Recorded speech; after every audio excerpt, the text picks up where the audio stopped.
Testing, testing, 1, 2. Okay. Hello. Yeah.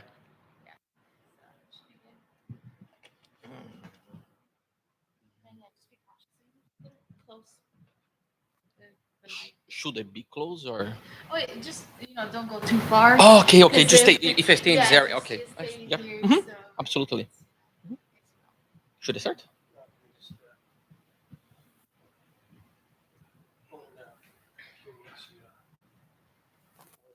Yeah, we use my keyboard here. Ah, to point to me. Yeah. Good afternoon. Good afternoon, folks. Welcome to this session. Our first talk is on lessons after 2 years of micro front-end adoption by Ida Ignatovich, who is a principal software engineer in the middleware process automation group at Red Hat. Thank you everyone for coming. I'm pretty happy that there's people interested like me on the web technologies and front-end technologies. I am kind of, in Brazil you say that I'm kind of duck, because I have one step on the front end and one step on the back end of my background. That's why I joined was at the developer. But then again, interested also in technologies. And what I'm showing you here is what my team developed. What I work for this community that's called Key. Is knowledge is everything. Basically, is one umbrella for a lot of Red Hat projects that behind the scenes they have some sort of AI. Our basis framework is pretty popular in Java community, and we have also JBPM and Octaplanner. And now we have the Cogito. There's new project that is basically take everything and put in a cloud native fashion. And also nowadays, since January, I think, I'm also getting a lot involved with serverless workflow specification. Basically, the problem that my team is solving right now is when you have a lot of microservices and you want to orchestrate that microservice to do coordination. And so there's a bunch of stuff. But as I said, I am mostly now a tech lead and architect for the tooling team. All this team are responsible for the architecture of the team. And I started, because this is the funny part about Red Hat, is that I was joined as a Java end, and they say, "Oh, do you have this graph API to do the graphical things?" Basically, most of my work nowadays is on graphical editors. For BPMN, for BPMN is the thing in the front, and in the back is the DMN. DMN is more first write your rules of your application. For those that is not involved in the financial community, most of the banks runs this type of process on behind the scenes. Whenever when you start something where we start a credit dispute or start to do a approval to buy your house, you're running inside the process. And I think that I do graphical. I use it to do graphical editors to business users write their applications. So basically, what the project does in a short way is to take these graphical things that the business people develop and reconvert to Java code to run with the rules. And as I told you, now I'm more on the serverless workstation and orchestration of microservices. But before this, I joined Red Hat almost 10 years ago. I started to write on an application called Business Central. Business Central was it's not my baby because it become a gigantic, but I used it to call Business Central in a lot of conference as our beautiful monolith. It's like a gigantic monolith that we are really proud of. To have idea on this, talking about the part that of this this application that do a lot of authoring for business users, a full suite. We have 2 millions, more than 2 millions of web code, just code that becomes JavaScript. We have 5 projects. We have more than 150 sub projects in these 5 projects. We have more than 30 developers involved. And what I was really more proud of is that this code base has more than 10 years old and was still working. It's still working nowadays. The same code base that we are able to survive with a lot of things. And the trick that I did to my team did to make this work, because on the same web application, on the same gigantic monolith, we have applications that were written in Angular, that were written in Google Web Toolkit. That is one that started 10 years ago, and React, and everything runs on the same application, but was a gigantic monolith. I talked in a lot of conference of how to do this. My motto in that moment is that how you can build your web application to survive more than 10 years, because one thing that for those is not so involved with the front end, people has this culture of he write everything every 3 years because there is a new framework, there is new trend, there is new technology. This is one thing that I love about front end is how fast is the pace of innovation. Some people doesn't look like much, but the thing is that there is a way to write applications, and we did a lot of effort on this. But then the world changed. There is a avalanche of the software development community with the cloud native. Everything started with Kubernetes, and when Kubernetes get really popular, put a lot of pressure over the Java. I'm also a Java champion because I have a lot of Java background, so put a lot of pressure on the Java industry.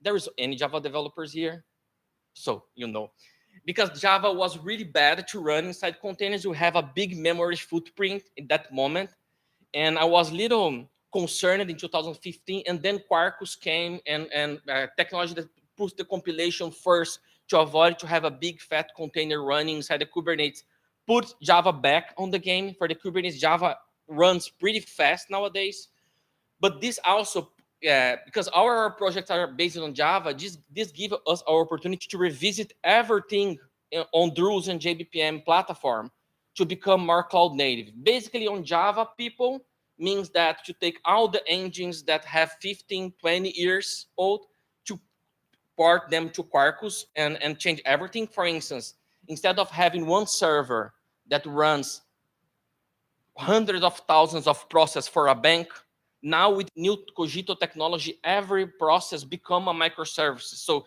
we change a lot of how we write backends, and that is the moment that I told my boss, my Mark Proctor, that is the time to change also how we do web. So we try to think about how to modernize web development because we have all the architecture. So we started to think about how we can modernize how our platform instead of monolith. What would be the next answer to survive ideally on the next 10 years? And we started to think about architecture because for me, architecture is a way that for software, one of the things is that when you take a big problem that is really ugly, like it's complicated, we start to think how to put beauty and put on this. So we start to think about the problems. We on the beginning of this business center, that this monolith started me and my two more persons. Now 40 on my team, and so the technology also changed a lot. We used to have just with Google Web Toolkit on the back end, still have a lot of things there, but there's a lot of new frameworks, things that how can I break up my front end monolith in a lot of smaller manageable pieces? How can I take a big monolith, there's an application, and figure out how to break this down? And one quote that I have here is from Ralph Johnson from the Design Patterns book. He's a writer of the Design Patterns book, that architecture is about the important stuff, whatever it is. So what is the important thing in my application? My application was a web application that give business users and now developers and service workflow to write the application. So the most important thing was for me, the editor and the author experience. So we started, I put 2 years, but it's more like 3 years ago, we started to think and we started to do something that the industry later called micro front ends. There is no micro front end movement yet because the Martin Fall, that is not the Martin Fall, on Martin Fallon blog, they coined this term of micro front end, but we are doing, I think, on the book of micro front ends in action, there is the history of how the technology evolves on this. And what is my micro front end for those that doesn't know? Is an architecture style where we are able to independently deliverable front ends application are composed in the great whole. So instead of having a big monolith of a single application, we break down multiple smaller applications that are combined. When the best way to explain this is when you have your old back-end monolith application, now you have a lot of micro services that are collaborating for the great whole. We are doing the same, but for the front end. What are the promise of the micro front end movement? It's not so easy, but what are the promises that they do? They promise incremental updates. So instead of having to rebuild the full application, you are able to do incremental upgrades in smaller pieces. You can have a simple and decoupled code base. Each micro frontend can run as a standalone. So your team can be more focused in just that thing. For instance, one problem that I have in my team, in order to fix a bug inside an editor, specialized editor, they have to build and understand how the full application works. My promise for you independent releases, and the teams become more autonomous. So this is basically the way that I understand micro size of the components is up to you, is what depends on the need of, but basically how our architecture is in one of the products that we have. The header is one of micro frontend that's part of the foundation. Then we have a decision graph that is another application. Then we have the editor. This editor is the same one that's running for 10 years being developed. So there's a lot of old legacy technology running here. We have this part, it's called container app. I prefer the word container, but on the micro frontend community, it's called app shell. We have an app shell that for me is more than a container, and we have a lot of micro frontend that's running inside. And how this architecture evolve. On the left here, you have the monolithic web application, where you have a data store, we have a backend, and we have a front. Then backend teams started to see, oh, it's better to have more managed, a better. It's the same advantage that I put on the micro frontend. They in a lot of talk with a single API that could be a BFF, that could be anything, or could be a single and have a that is talk with a lot of microservices. What micro frontends propose is on the right, you have a lot of micro frontends talking with the API that talking with the microservice. So they take in the microservice movement on the back end and put for the front end. But for us, what this means?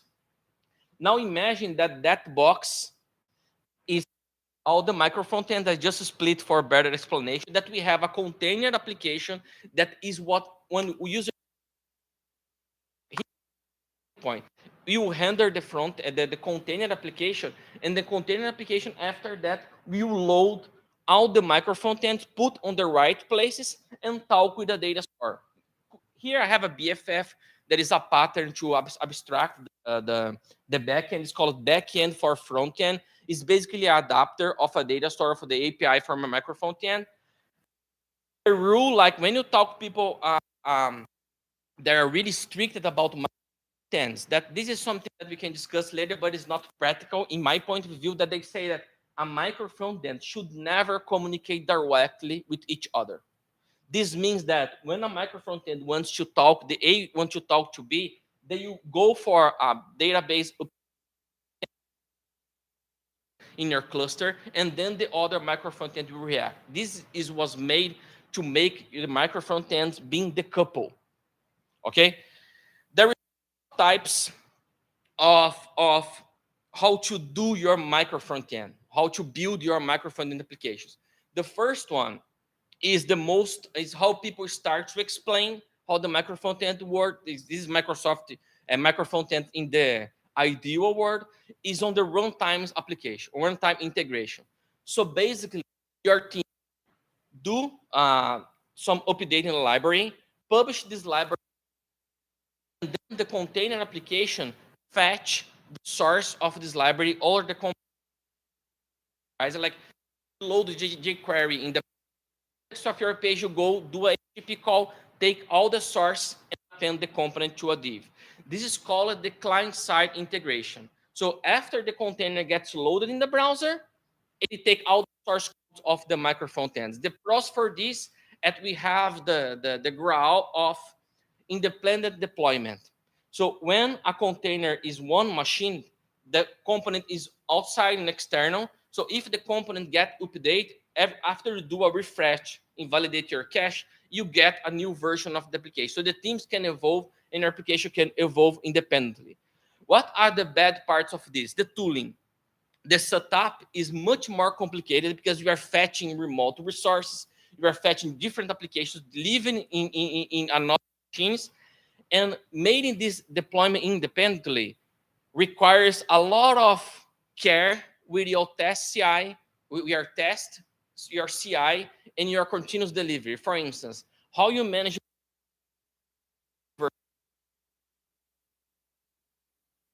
have a container running. I have 3 versions of the micro frontend running. Which version should I fetch? So this require a lot of discipline in your team, and is a much more mature. But this I put this first here because this is how people explain the advantage. But coming more for the real world, this is more the status quo that I saw in the micro frontend industry is to have a build time integration. So the applications live isolated, can be independent deployment. This is how my team does this right now. They live independent, they deploy the plan, they live alone, and they don't know where the application is run. Each team developed the micro front end that is for, they don't know where to be running. After they want to do a release, they publish this on an NPM. An NPM is like the repository of libraries for Java, for JavaScript. It's like the Maven Central for Java applications. So when I'm the container application, when I'm building my application, I put the and fetch the source code in the build time. This is much more easy because the setup is kind of other applications does. So instead of having your monolithic JavaScript application, you are consuming the components of your application as a NPM libraries, and this requires gives us isolations.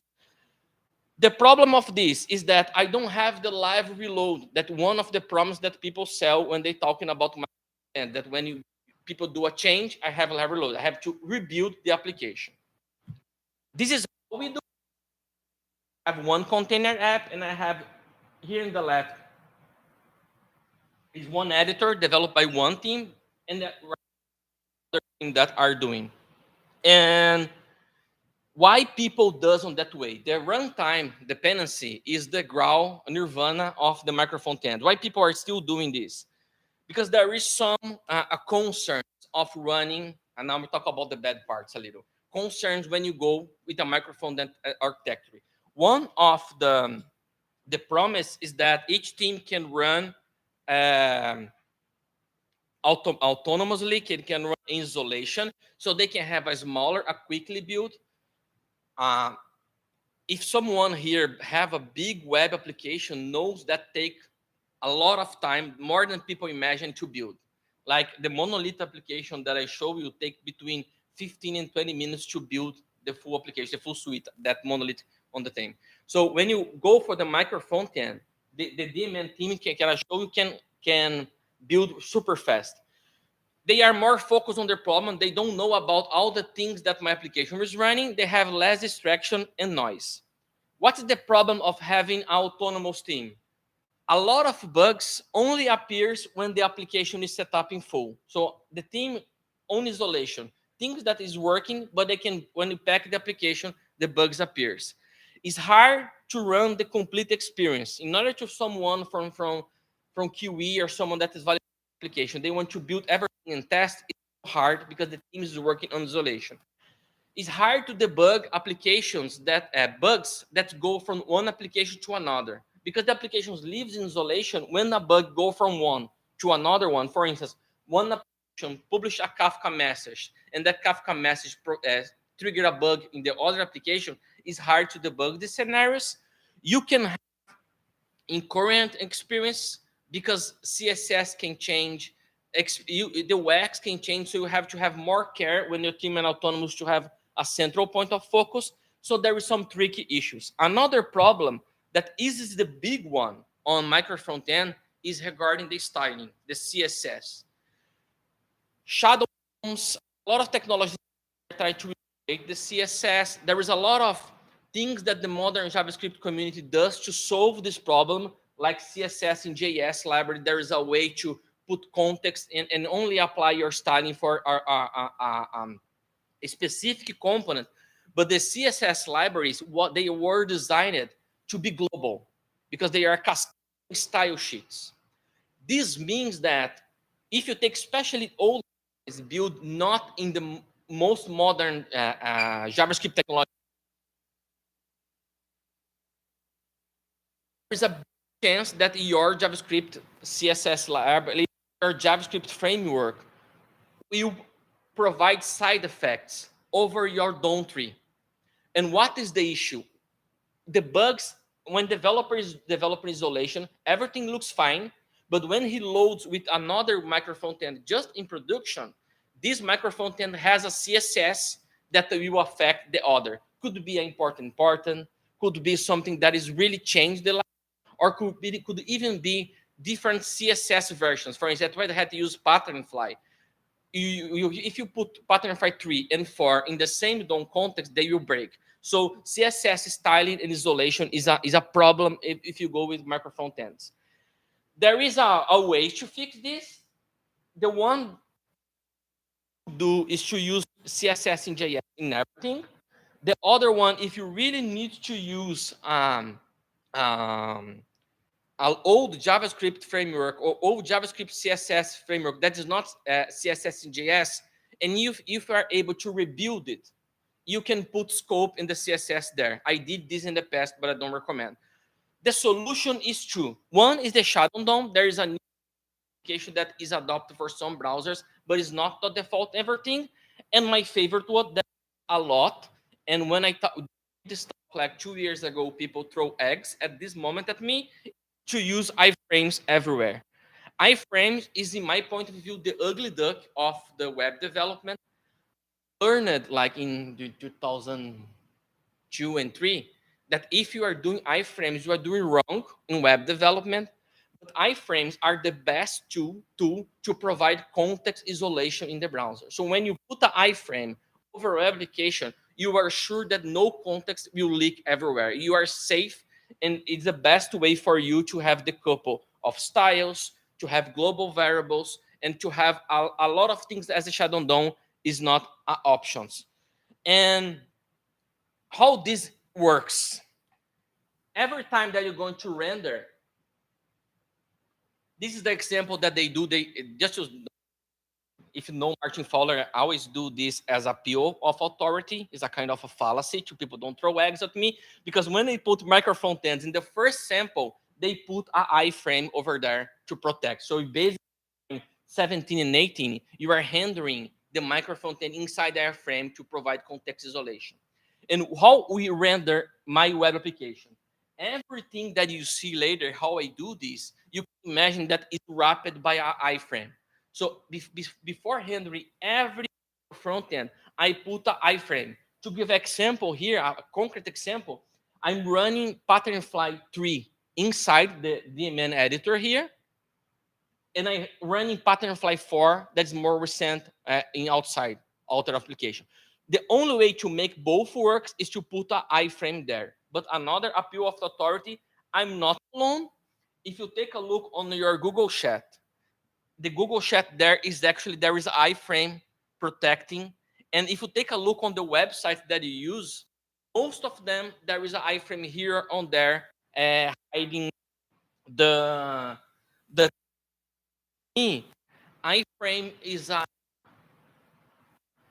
not a ugly duck, is a really good technology until you have Shadow DOM adopted by everything for the micro front end. If you don't put iframes, you have surprising issues in production. This is the only true right now if you want to adopt a micro front end technology. And one thing that to advise you, I give you my context later, my teams fixed a lot of issues that you face when you put an iframe. For instance, the only way for one application talk with the outer application via iframe is we handle post messages, and this only passes string here and string there via request response model. We implemented a lot of source technology to fix this, so you basically create kind of React hooks. So keep in contact with me. I can point to you, but a little advanced for this talk. I was talking about where we develop, where I get contact with the micro frontends and understand everything. Why? What we are trying to actually build. We have this big monolith, and Red Hat people get a creative, and they give a lot of requirements for us. They don't do application. They want application. They want to put the editor that my team developed inside a web application, but they want to put the editor inside any web application.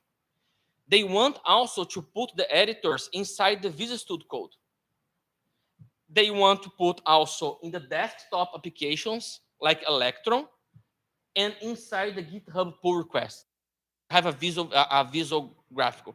So instead of having my micro frontend running inside a single container, a single app shell. Remember, the container is the one that handles all the micro frontend. My problem was a little bigger yet.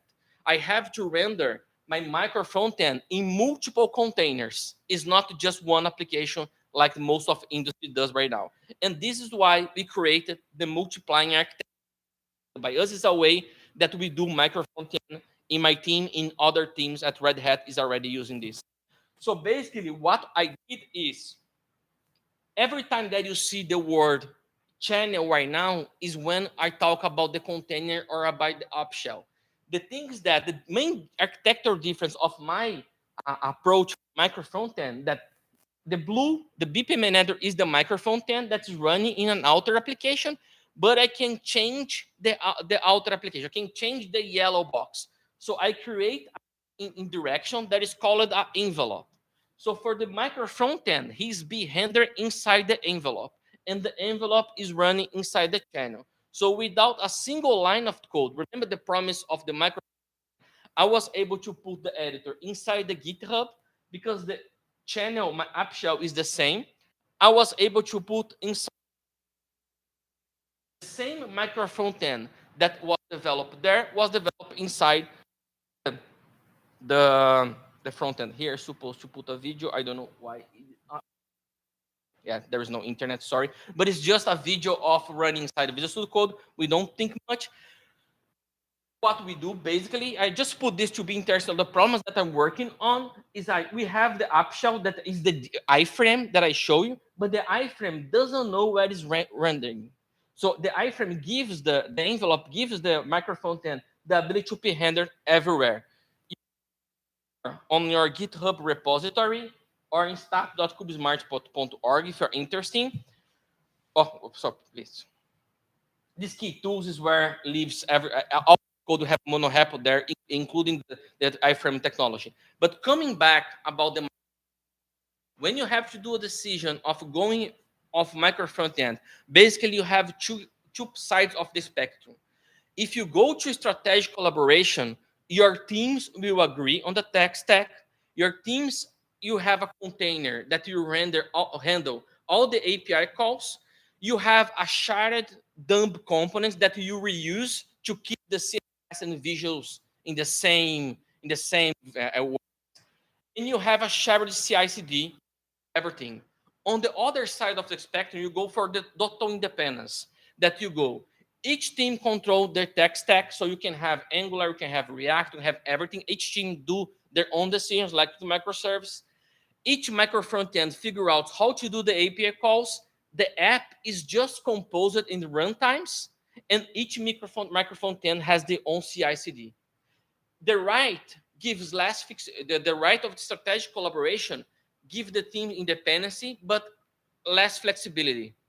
The total independency give the team less flexibility, developers happy, but you have more issues when you do the integration. And what I'm right now, and I use this to talk about the next trend in my content technology. Basically, what I'm doing is a tool called Dash Builder. Basically, Dash Builder is a way to do graphs, to create visuals applications. So when I talk about this for other people, I say, oh, it's a tool similar to what Grafana does, what Prometheus does to write your graphics. But in the end, what my team builds is that I have this way of compose micro front ends to put microphones on everywhere. So goes for the next question. Why I cannot create in a YAML a declarative way to put micro front ends over a web page? So basically, every box of this image is a micro front end that are composed via YAML. So basically, I'm creating a descriptor to be able to create new web applications based on the component. So I put the micro front end for the next level. What are my use case for this? Imagine that you want to write your own dashboard with an editor with your logo of your company. A lot of my clients want this. So you basically take your YAML, reuse our microfront, and put in your. And there is a website, dashbuilder.org, that has this. But the problem is, remember when I talked that I do only build time on my projects, that my components know when they are everything that are on the application and build the application as a single bundle, even if your application is developed independently. I cannot do this because this is running inside the browser.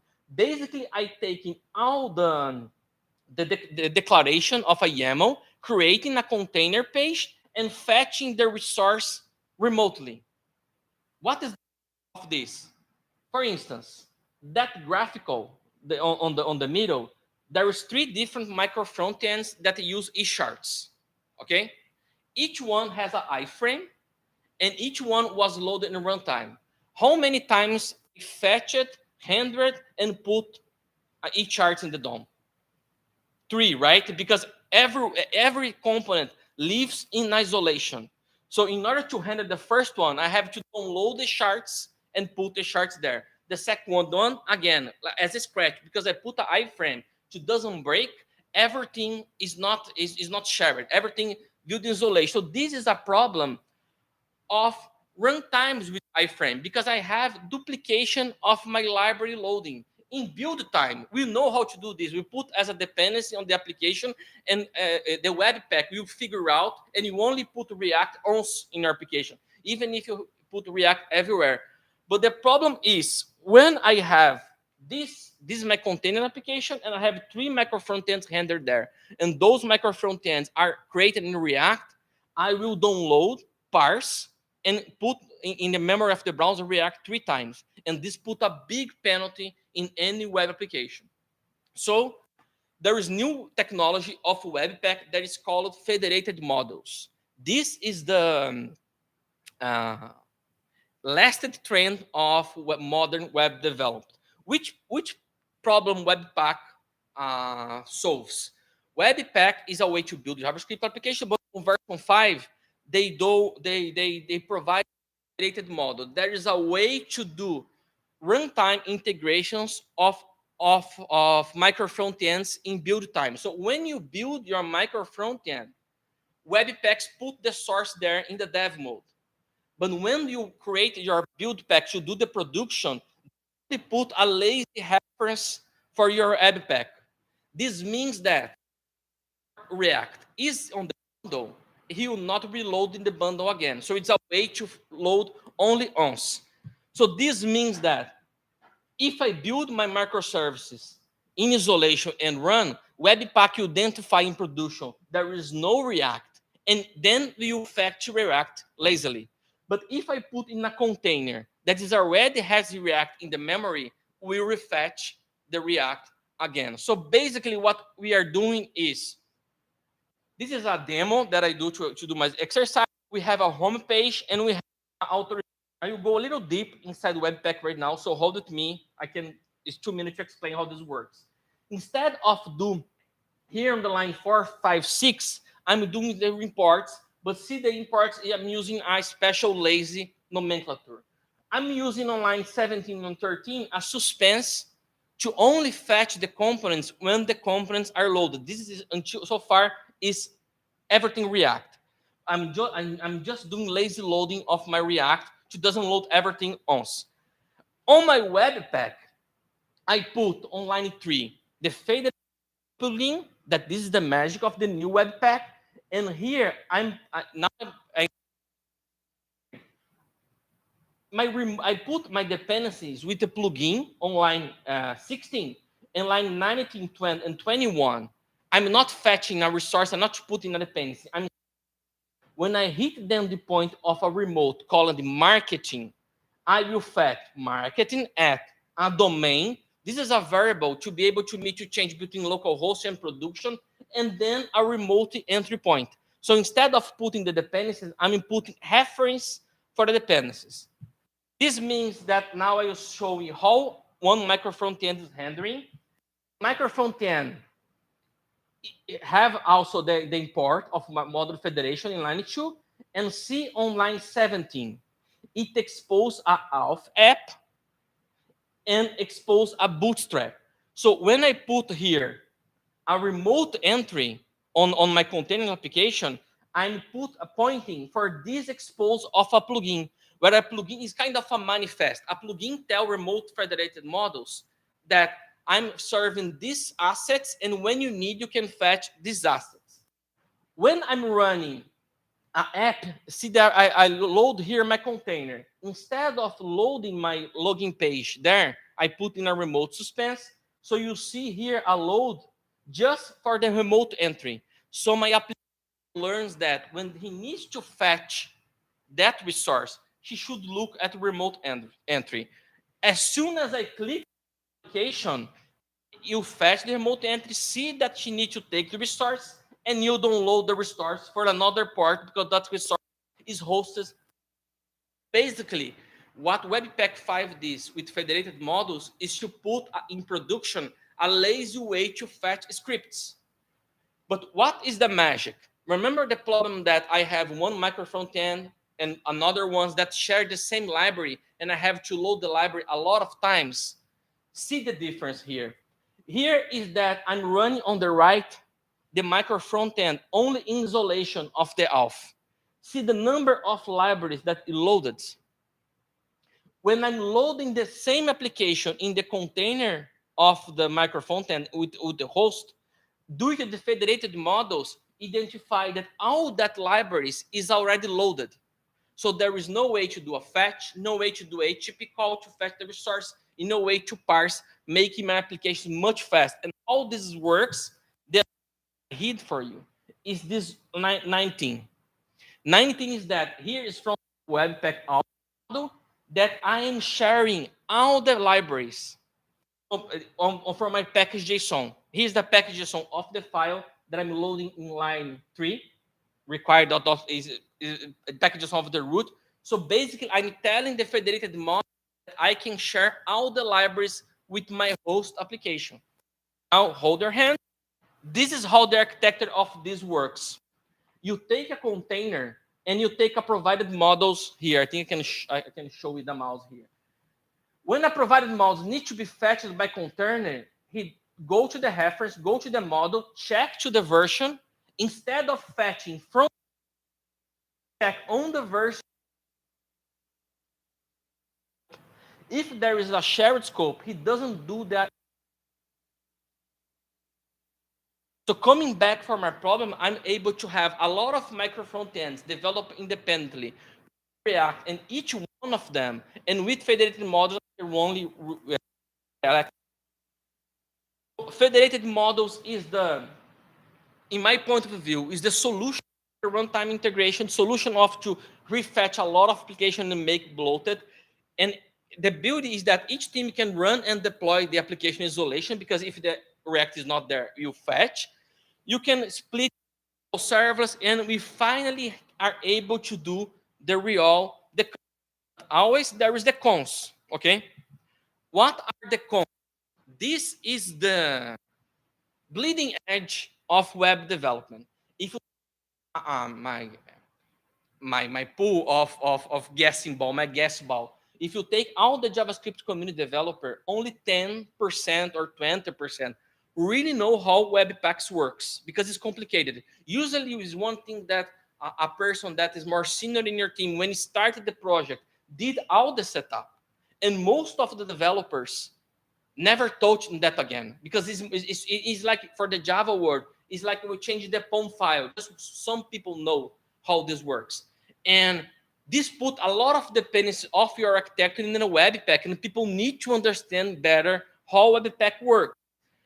Its complexity is a lot of pushing on your CI/CD. In order to have the runtime, you have to have a good CI/CD.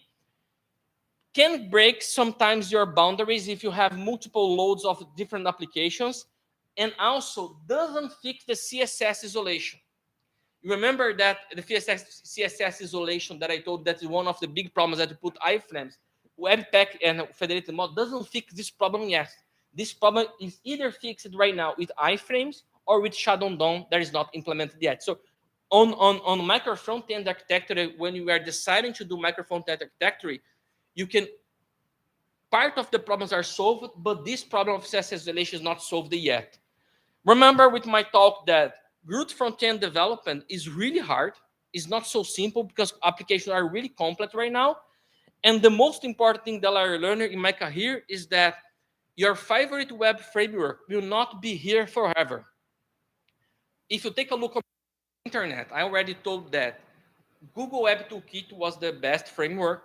Then Angular is the best framework. Then I told everyone that React is the best framework. And now I think I am like in love with Next.js. So we have 4 trends already in like 10 years that work in the front end. So you need to be able to design your architecture in a way that you will know that if your application will survive more than 3 years, probably you need to have multiple versions and frameworks running inside web applications. That's why my team is so invested in micro front end, because it's one way that the JavaScript community is thinking about how to have multiple dependencies, multiple small applications running together. Coming back again, if you have to do this decision, remember of this slide, you have 2 ways of do micro front-end architecture. One, you go with teams doing strategic collaboration. When your teams are friendly, they live in the same building, they live going the same calls, where they can live independently, they agree in tech stack, but progress alone. And then we pack everything together, the build time to the nirvana, that there is still some issues, but it's a way that this technology and architecture use really see the potential some years for now. Thank you so much, and thank you so much for your time. This talk is really dense. Is a lot of content for 50 minutes. I am on Twitter is either IGN. This is the thing of Red Hat, but you can find me on Twitter. Our repository where you live is, let me go a little slides. This is the most funny thing to reach us is keygroup.keytools. This is the hub repository where all our tools are developed. And thank you so much.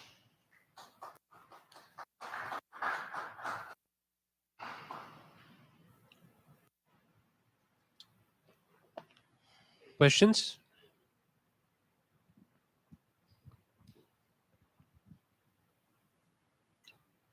Yeah, so talking about like security perspective, did you face a challenge in making sure like every micro front end reaches a certain benchmark of security so that it doesn't become a entry point to attacks? This is a big problem because it's the same problem of microservice. Because when you put everything in a micro front end, your latency of website will be always more or less the latency of your slowest micro front end. One thing that I do in my teams is to put something called fitness functions. Fitness functions is something like we do in a verification of the pull request.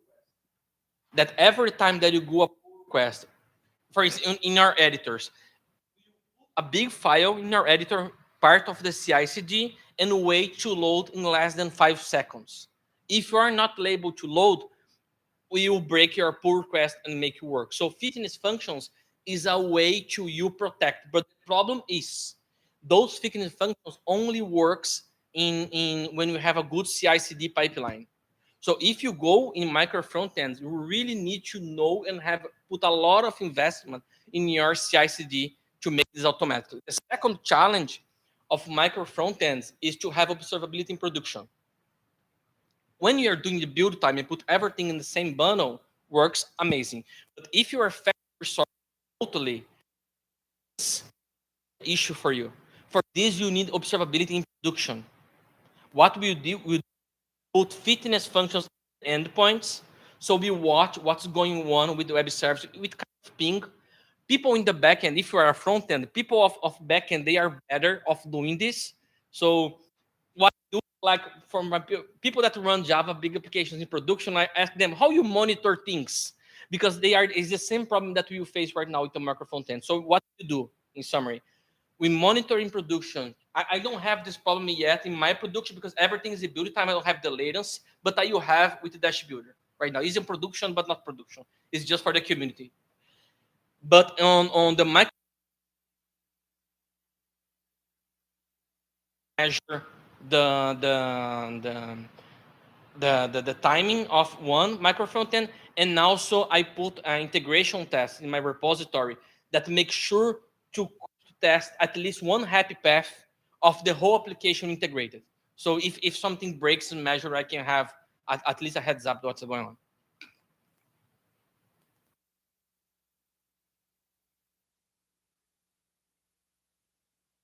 Thank you for your time. Thank you for watching me on Friday. Have a nice weekend.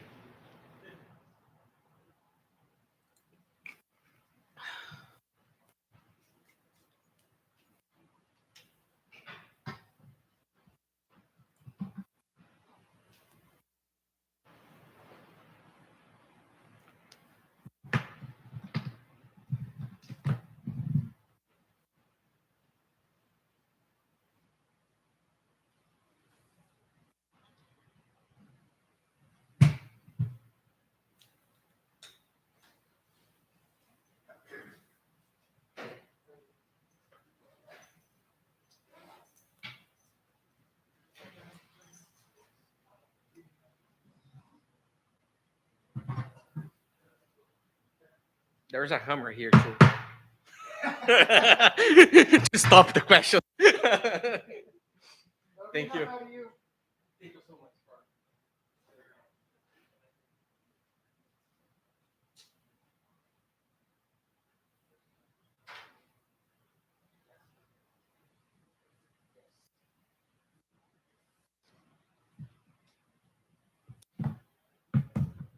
Well, do we have a USB or USB-C?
Check, check, check, check. Okay.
Check, check, 1, 2.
Welcome, folks, to the next session, next talk in this session.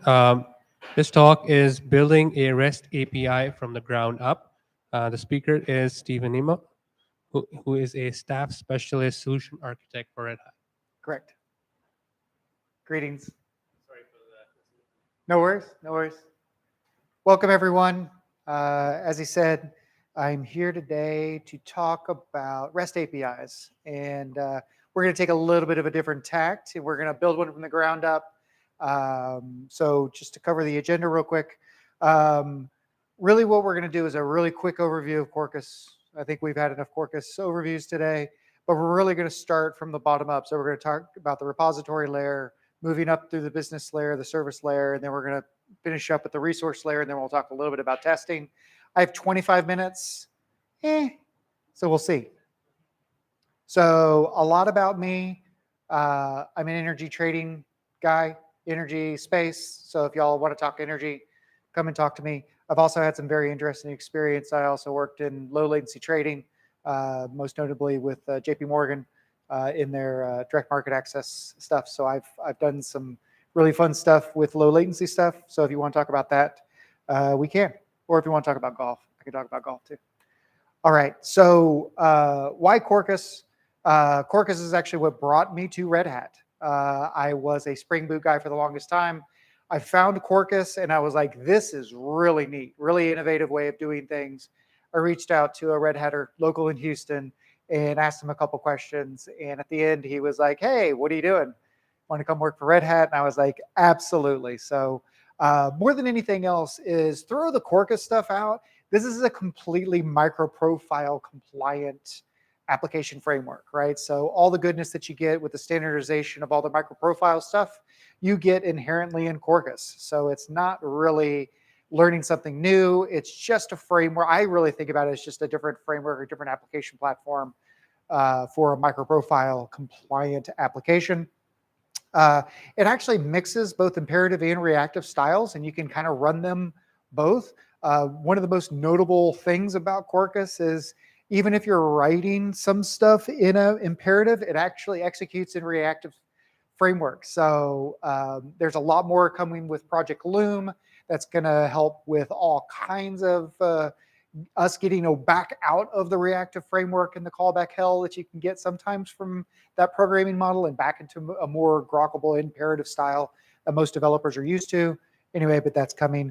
And the other big takeaway is like the huge memory and performance gains. Quite literally, even just running in a JVM mode, it's about half of both CPU and memory consumption of a traditional Spring Boot app. So on your application, that doesn't make a big deal, but in an enterprise with 10,000 apps, that's a lot of money, right, in operational compute costs and things like that. So really think about it from a scale standpoint. And if you talk about native image compilation, that actually shrinks it down to like 10% or 17% is actually the formal documentation. But it's a fantastic way to do it. And what we're going to talk about today is kind of starting from the bottom. We're going to talk about Postgres. We're going to talk about the repository layer, move up in the service layer, and then finally hit the resource layer at the very top. So starting with the database. So most people say, why would you do that? Don't you want to start from the very top, build a mock and push it out there and everything else?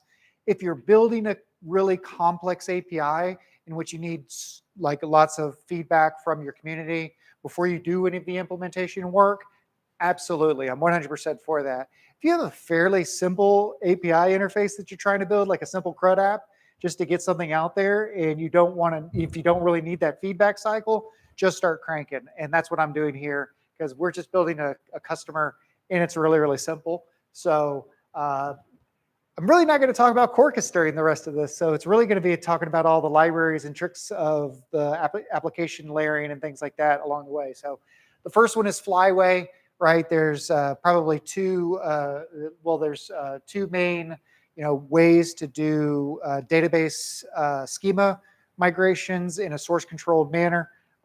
My favorite is Flyway. It allows you to be able to, again, do all of your database schemas, manage them in source control, have them versioned, and they can actually version up and run in layers and it makes it really, really easy to manage your database schema. If your database schema is not in source control, you're doing something wrong. Put your database schema in source control today. That will save you a lot of headaches going forward. We're also going to be using the Hibernate ORM with Panache. What is Panache? Panache is a different way that basically gives you a whole bunch of out-of-the-box functionality for managing or for doing your JPA stuff. So when you do this repository class at the at the very bottom that you're seeing, when you extend that customer repository gives you all of the finder methods that you can think of just out of the box, ready to go. So really at this point, once you have this in place, all of your CRUD methods are done. Now you're just building your super inner joins or other custom logic that you need to do at the database layer. And then of course it's just JPA, the basic JPA implementations. So really here, there's a couple strong opinions. Number one, I do not like the active record model. I feel like that's a converging of concerns. I like having a separate repository and then a separate entity model. That's maybe just an opinion, but it's a strong opinion, loosely held, of course. We can always argue about that. And then the other thing is I like to kind of put a lot of text in here. I like to explicitly name columns. I like to explicitly name tables in my entity. If you don't put any of this stuff, it will be inferred for you, and that anything when you start getting to inferences and assumptions, that's what breaks in production. 99% of the time, it's an assumption or an inference that breaks in production, not something that you're coding. And it doesn't take long to do all of this stuff.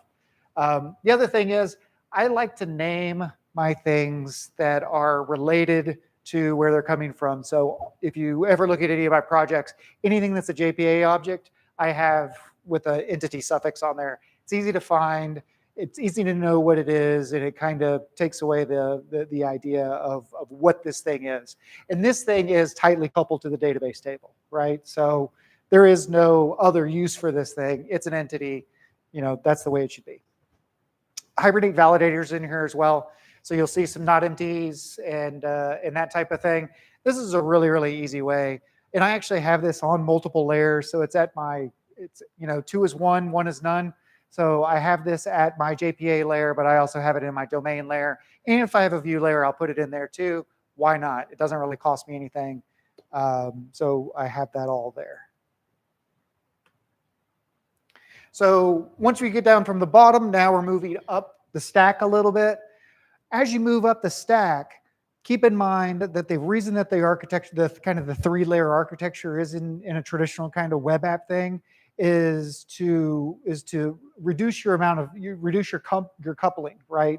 Is to reduce the exposure of the lower level details to the higher order, kind of value objects, right? So when you start talking about the service layer, really that's where you start building your domain, right? That's where you have your domain objects, meaning the structure of the way that you think about it from a business perspective, right? And then the same thing from the service object, right? The service object is kind of what you're doing, but you want to do it at a business context, right? This doesn't think about like this interface, and this interface really is more related to the business, and it obfuscates the underlying implementation of the database, right? Doing this allows me to then, if I need to make a database change later on, I can kind of isolate it down to the layer below it, right? So this has no references to any layer above it. The only thing it knows about is the thing below it. So I'm insulating the layers from change. So if I make a database change, or if I want to change the table structure to be optimized at a database level, I don't have to change all my view. I don't have to change my REST API infrastructure or anything else. I just have to change my service layer, and it's all insulated. So it represents the domain object. Domain objects in, domain objects out. That's the rule, right? So you're not returning entity objects up. That's a leaky abstraction, right? And I don't want anything except for domain objects coming in. This is actually really, really cool too, because if later on you want to pull this out into an actual jar itself, which I've done in multiple projects, and repackage it in a later time, or use that as just like a business type of jar that you want to then repackage and reuse it in an event-driven architecture versus whatever, there's a little bit, it's real easy to kind of yank this stuff out and put it into different contexts. If it's built around the protocols, and I mean both protocols, incoming and protocols from a persistence layer, it's just it's not very fungible, right? You can't just swap it out and move it around. This is also where all my transactional control, context control is there. So anything that I need to do from a transactional context is the entry point and exit point for creating the transaction and then coming back is at the service method layer call, right? So this is where the transactions happen. We're going to use MapStruct a lot for all of this stuff. If anybody's aware of MapStruct is a fantastic mapping library where you basically provide it with some interface. You provide it with some interfaces and some very loose definitions and say, map this object to this object, and it automatically generates code that does the mapping for you. And unlike regular kind of generated code, this is actually kind of readable type of stuff. I've gone in and looked at it. Anybody who did old EJB, CM, container managed persistent beans and stuff like that, that code generation was garbage and you couldn't read it. MapStruct is actually really good. So shout out to Gunnar for that and his team. So we're going to be mapping those entity objects to domain objects and domain objects back to entity objects. You'll see down here, right? We're doing some persistence, and then we're doing a bunch of mapping, mapping back and forth as we pass in and out, right? And then the valid annotations also are very interesting. So if you look at the incoming method call, right, this valid annotation, which is a part of the Hibernate validation framework, this will fire as part of the stack as it's coming in to call this method. So if this customer object, right, has an empty first name, before it even gets to here, it will fire off an exception saying that this is empty, right? So this valid really kind of protects you as the objects are coming in to that they're valid before you even get to any of this kind of logic here. Yeah, and again, just got the repository in there and just got the mapper in there, and that's it. Okay. So then once our kind of service layer is done, then we're moving back up the stack, right? Now we're at the resource layer. And the resource layer, in my opinion, is the interface between JSON and your domain, right? It's what is your JSON or what does your REST API structure look like on the outside versus what your business domain looks like on the inside, right? This is the installation as it comes through. But the interesting portion about this is, first of all, it's all JAX-RS, right? So it's all micro profile compliance stuff, right? For all of the get tags and the path and everything else, it's all just JAX-RS. There's no magic here. But the neat thing is the micro profile open API annotation. So within these annotations, if you look at the tags here, right? And then down here, when you're talking about the API response, I can define a lot of what my Swagger API will look like, what my open API contract will look like. Some people like to write the open API contract and then do the implementation, right? Have the code generated, do the implementation. I find a lot of value here because it's self-documenting with it really close to the code. As a developer, it's sometimes tough to have to switch back and forth and do documentation in one place and code in another. I kind of like to have it all together. So it's a different way of doing it. If your team kind of agrees to all of this stuff, it's maybe a different way of doing things. Again, the Hibernate validator helps us out as the incoming posts, right? We can say not null at valid. So by the time we get this customer domain object coming in that's being serialized from the JSON, we know that it's valid and we know that it's not null. So you don't have to do a bunch of the object not null logic and everything else that you normally have to do there. And yeah, and I guess the other detail about this that you kind of want to take a look at is, right? I've gone through and making sure I'm defining all my API responses because I'm having to build out I want to build out my open API spec to really be, fully developed, fully defined on across it all. A lot of people don't go through the details of defining exactly what are all the things, the known errors that can happen from a 400 perspective. And this helps with documentation, right? It helps the developer. I'm always thinking about when I'm developing an API is the developer, the other developer's experience, right? I want them to be able to pull up my documentation and easily be able to flow through and see how things work and see all of the error conditions along with that, right? It's not only about the happy path, it's all of those little sad paths that define the bigger picture for what a good application looks like. And then the last thing kind of about Corkus and about building this is, if you saw Daniel's presentation earlier, testing. I'm a test first type of person. I like test driven development. I think it goes a long way. But with this, you can do test containers. And if anybody doesn't know what the test containers project is, it's a fantastic way to dynamically spin up services. Corkus took it a step further and literally looks at your Maven POM and says, if there's a library on your Maven POM that it needs a database, right? If it has the Postgres JDBC library or extension on there, right? It will automatically spin up a Postgres database for you and fire off all this other stuff. So it's really neat, and it manages all of those things. The dev UI too is actually really neat. The thing that I use in the dev UI more than anything else is the config editor.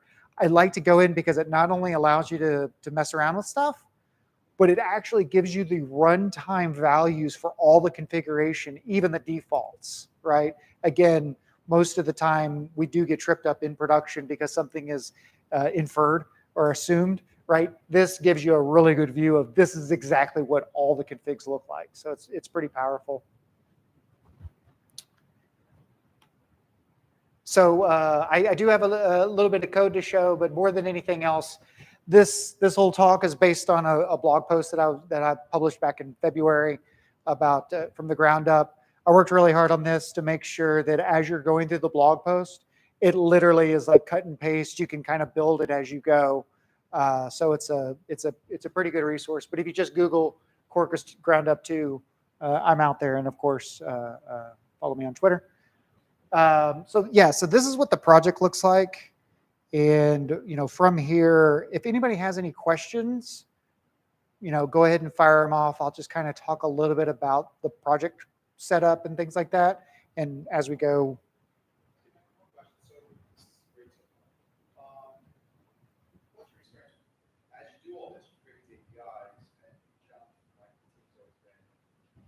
Sometimes they inadvertently make breaking changes to the API. So what processes do you have or tools for us to present red drama from my downstream consumers?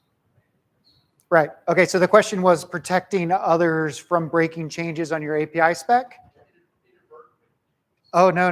It doesn't matter. It's still a breaking change, inadvertent or not, right? And that's where actually service registry comes in. So I like to build a Red Hat service registry that's out there, and that will actually give you feedback on breaking changes when you apply a new version out there. So as part of your CI/CD pipeline, I would execute this. I would take my Swagger, and part of my CI/CD pipeline, I would push that out to service registry as a new version.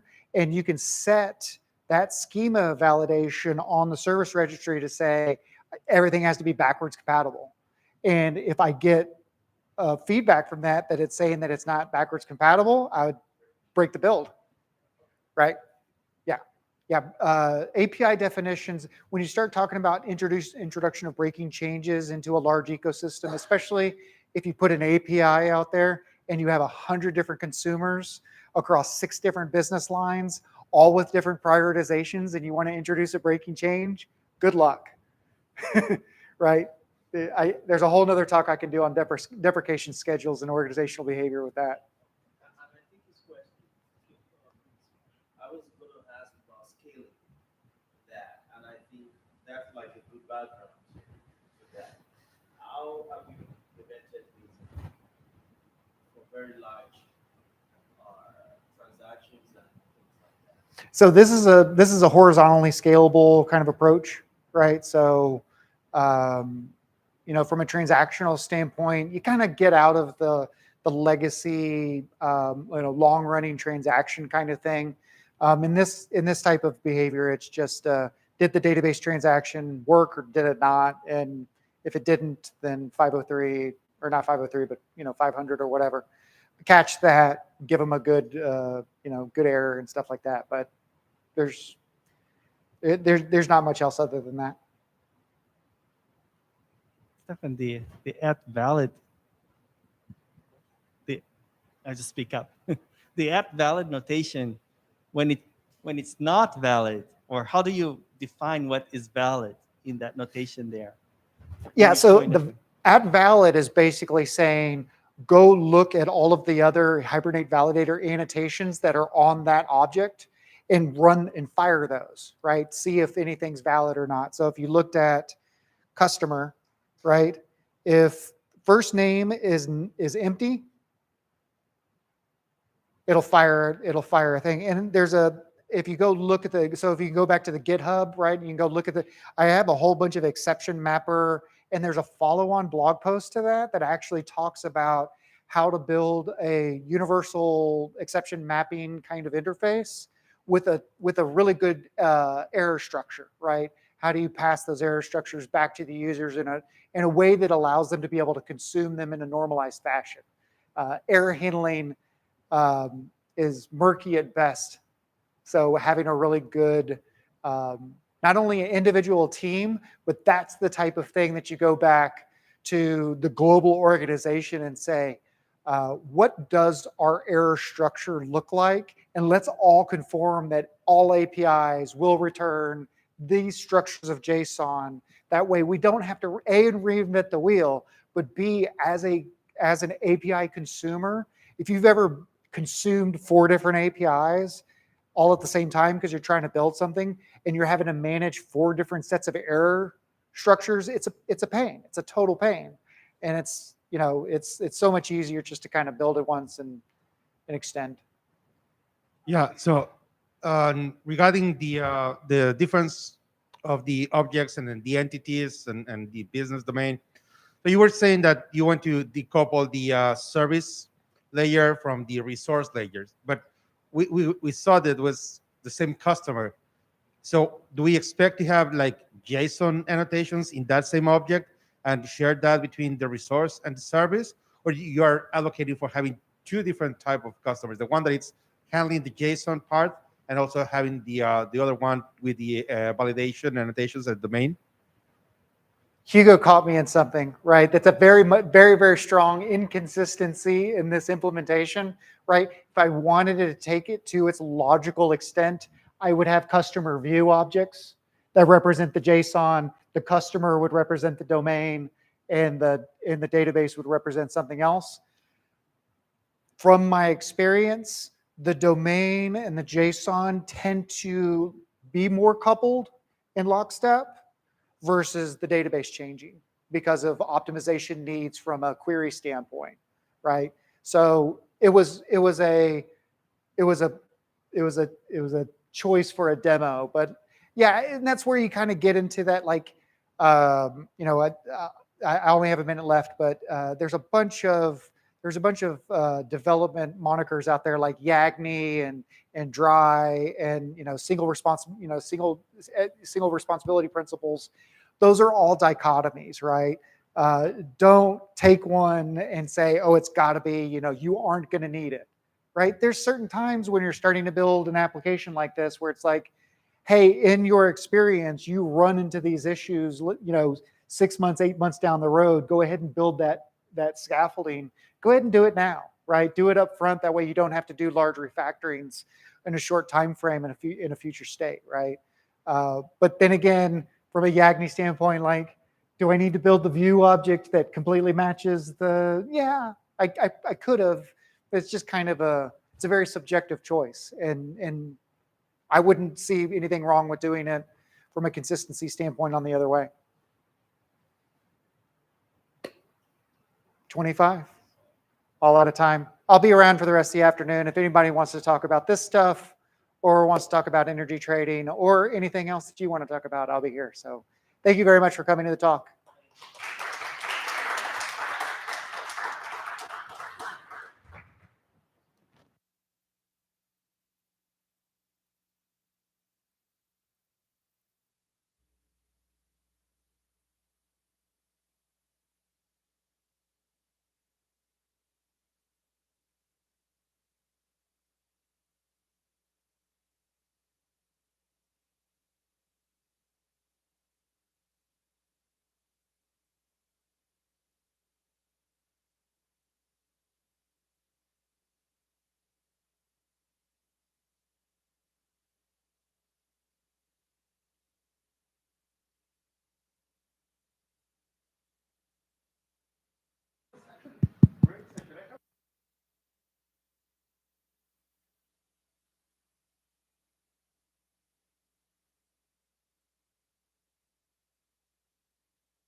Test. Whoa. Hello. That's definitely it. Game on.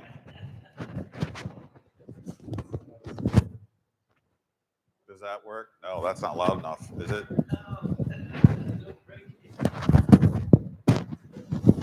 What about that? No.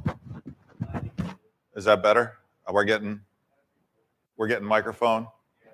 Yeah. Oh yeah, there it is. Yeah, I hear it. Sweet. All right, we'll turn this off so I can have a private.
And am I getting reinforced by the headphones, microphones, speakers?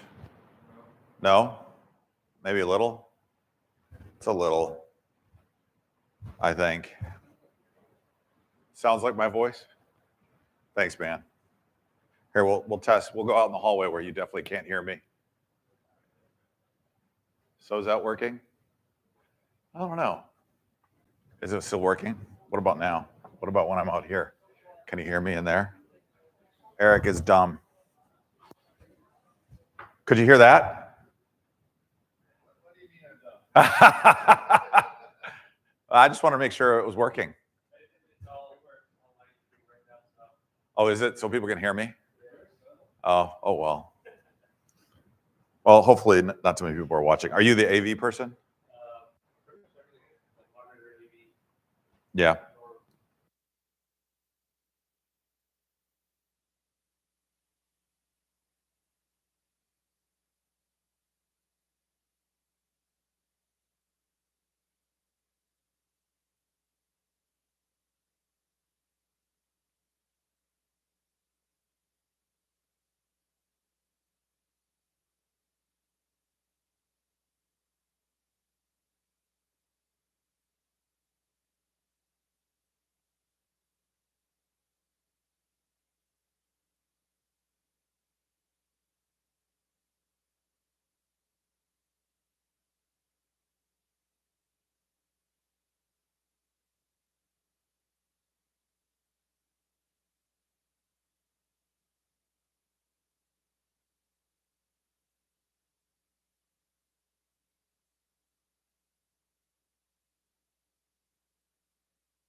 Okay.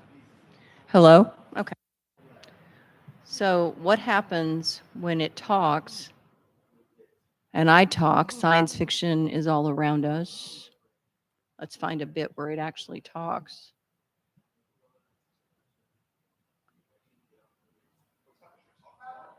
$11:30. Hello. You can hear me while I talk. So it sounds like. Okay. It sounds like 11:30 in this. Thank you.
Can you hear me? Yeah, that's going on, right? Yeah, there we go. All right, Sweet. welcome all to the next talk in this session.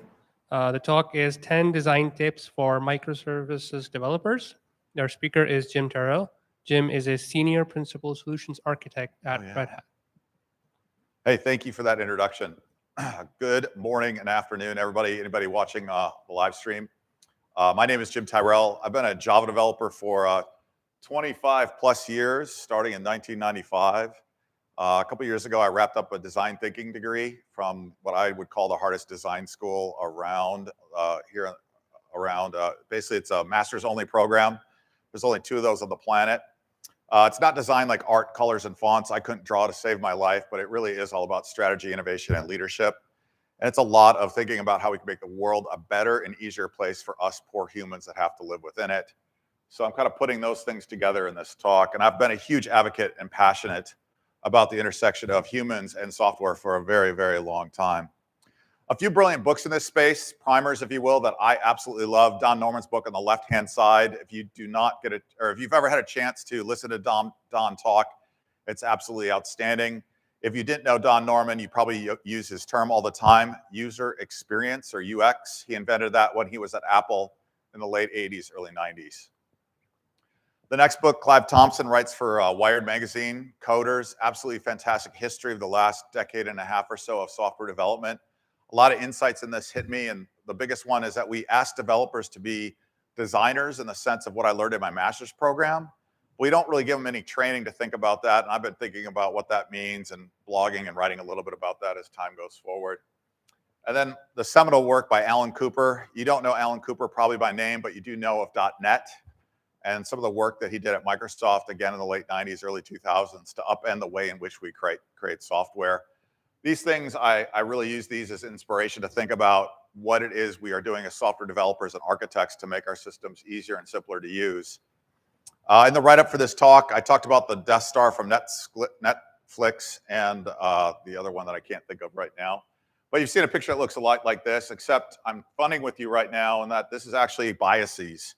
This chart of biases, 100 plus strong, is things that you were born with that impact your everyday life. And the one that's, you probably can't read it in here, but the one that I find fascinating and the most interesting for us as software creators is something called the Endowment Effect. And the Endowment Effect manifests that if I gave each of you a little piece of candy, like a small little Hershey bar, and then I gave you a small Kit Kat bar, probably only about 10% of you would take that small Kit Kat bar. But the second I make it a big Kit Kat bar, almost all of you will take that bigger Kit Kat bar because it's more sugar for your poor little reptilian brain that's inside of your head, right? That manifests in software. Like the switching costs of picking up new software is really painful for us humans, something to think about. But it's also something that I use to think about how I'm creating software to make it a little bit easier to have users uptake it and use it and leverage it. You've probably seen these pictures, Netflix and Twitter from 2015, right? They had these Death Star pictures, a big graph of a circle of all these web endpoints, all the different permutations of how all those things connected to and with each other. And the interesting thing to think about is just as you look at this chart, just the amount of permutations of things that go around this, right? And if everything would talk to everything else, you might get a 500 minus 1 on that. So 500 times 499 divided by 2 communication paths between all these different things, almost untestable. If you go to the point of like any of these things could be called in any order with anything else, you get a 500 factorial problem, right? The traveling salesman problem, if you have a computer science background. The mathematics of software development, I would argue, is almost, it's not almost, it has eclipsed our ability of our wetware in our brains to eclipse it. We can't keep up with the changes. We can't keep up with all the permutations of the code we are writing. And this talk kind of pivots on that a little bit and asks us to think about how we upend 27 or so years of Java development to make our lives a little bit easier. So the Java bean spec. How many of you are Java developers? Like have been Java developers? A few people. So Java, you know, I started doing it in 1995. In 96, this Java bean spec came out. It was this idea of a no argument constructor, public getter and setter methods, and then this idea of private member variables. For the last 20 plus years, we as Java developers and even C++ and other language developers doing object-oriented development have never really questioned this idea of public getter and setter and other methods along with private member variables has good data encapsulation. It works for us really, really well. The challenge that I would put out there for you, though, is that by having those public methods and public classes, the challenge of this communication path problem is multiplied with our Java objects, and we'll get to that in just 1 second. So speaking about this, right, if you have 10 classes that might communicate with each other, right, it's 10 times 10 minus 1 divided by 2 for the number of communication pathways in this. So there are 2, 4, 6, 8, 10 of us in the room. If we wanted to communicate with every one of us, pointing in every direction, there are 45 communication paths to each of us, to each and every other person in this room, right? If you go a little bit further with this, if you go to the idea that there are 5 methods, or like we might communicate 5 different ways with each other, the mathematics of all the permutations of communication paths in this get a lot bigger, right? North of 1,200 in this case. And then it gets even worse if these communication paths of us are actually to everybody else in any order. You get pretty quickly a 50 factorial problem, and 50 factorial is 10 to the 64th. As I talk about these big numbers, the atoms in the universe from memory is like 10 to the 80th or 70th, I forget which. You are probably 10 to the 17th worth of atoms. In other words, 10 to the 64th is a really big number and a lot of permutations, and I would argue probably untestable. It gets even better. And I've talked about this with a lot of people over the years, that if you have all these permutations, but only one path is correct, your odds are probably better to win the lottery than they are to have a successful completion with all these permutations. So a little bit of a statistics primer, if you will. And I would just ask us as we're writing software to think about all these communication paths that exist, all the ways in which your software probably fails, yet there's maybe only 1 or 2 ways that it actually runs successfully. So what does that have to do with this? I would argue that we probably want to get rid of these public getters and setters and public methods in general. And that's kind of our first primer as we think about this. I'll interject 2 books at this point. Design-driven development. Anybody heard of that book or this term? A few people, right? It's this idea that we could take our software domain problems, put them around a named thing like user management or an order or a store, and we put all the methods around that. On the right-hand side, the book Switch, they talk about how do we do behavior change. Another great book, Atomic Habits, recently published. But they all speak to this idea of changing the environment to basically make it such that you can't fail. In other words, putting that toothbrush by your sink might be a way to ensure that you brush your teeth at night. My wife still tries to put bags that are supposed to go back to my car by the front door. I just happily walk over those, so she hasn't quite hacked me on that yet. But that's the idea, right? That we change the environment to do nothing but success for ourselves. So as Java developers, we've probably done this forever, right? We have controller, domain, repository, and service packages sitting in a folder. These folders have probably hundreds of files in them. As a 16-year person traveling for Red Hat, I've watched people scroll for minutes looking for 4 files in 4 different folders. It is a really big headache. If you're really unlucky, they all have the same name across those 4 folders. Hopefully we haven't done that in more than a decade or 2, but I still occasionally see code that looks like this. But you end up with, in this case, maybe 400 files you might need to navigate and go across those 4 different things. And with model view controller architectures, that's what we did. So instead of coming up with those different packages, what if we just did the domain-driven development, things like user registration settings, what other domains are. We create that and have that look like that. And then all of our Java objects, especially with Corkus, we have something that speaks a JSON speaking front end. We need to marshal those JSON objects into this API. We care about writing things to a database and what does it look like. And in Java, they're going to have annotations around them to inject that into the database. And then you need some code to probably execute this object to make things work. And those are almost the same problem as that user problem of earlier. So I don't really think those names are great. But what we can do is things like double up that user domain name in these structures to help you figure out where it is that these things are. When you're looking at them in the IDE, your life is a little bit easier to know where you are to navigate to what's going on here. And, so this naming convention helps, but it still doesn't solve that public-private problem, right? We still are stuck with those 4 objects times all of your domains. If everything's public, could communicate to everything else. And the mathematics of failure gets to be almost insurmountable with that. So, and this is what we've done in Java forever, right? A private method, a public class. There are public getters and setters in this. So there's a getter and a setter for this first name object that's marked here as private, all public, but not necessarily the best way to go about that. So what I'm starting to, or what I'm asking you to think a little bit more about is that you get rid of these private member variables and make them unmodified, at least in Java. A lot of other languages have this. And if your head's being burnt up just a little bit, just work with me here for a few more slides. And instead of having this public class, because that kind of gives you that same problem, we actually can get rid of that modifier on that. So we end up with a no modifier on the class, no modifier on our member variables, such that these things are basically only available to the package or the folder where these objects are hanging out. So going a little bit further on with this is that instead of a lot of words and a lot of things that you're juggling, you now just have the definition, in this case, of the JSON object and the values that you are looking to pass through that.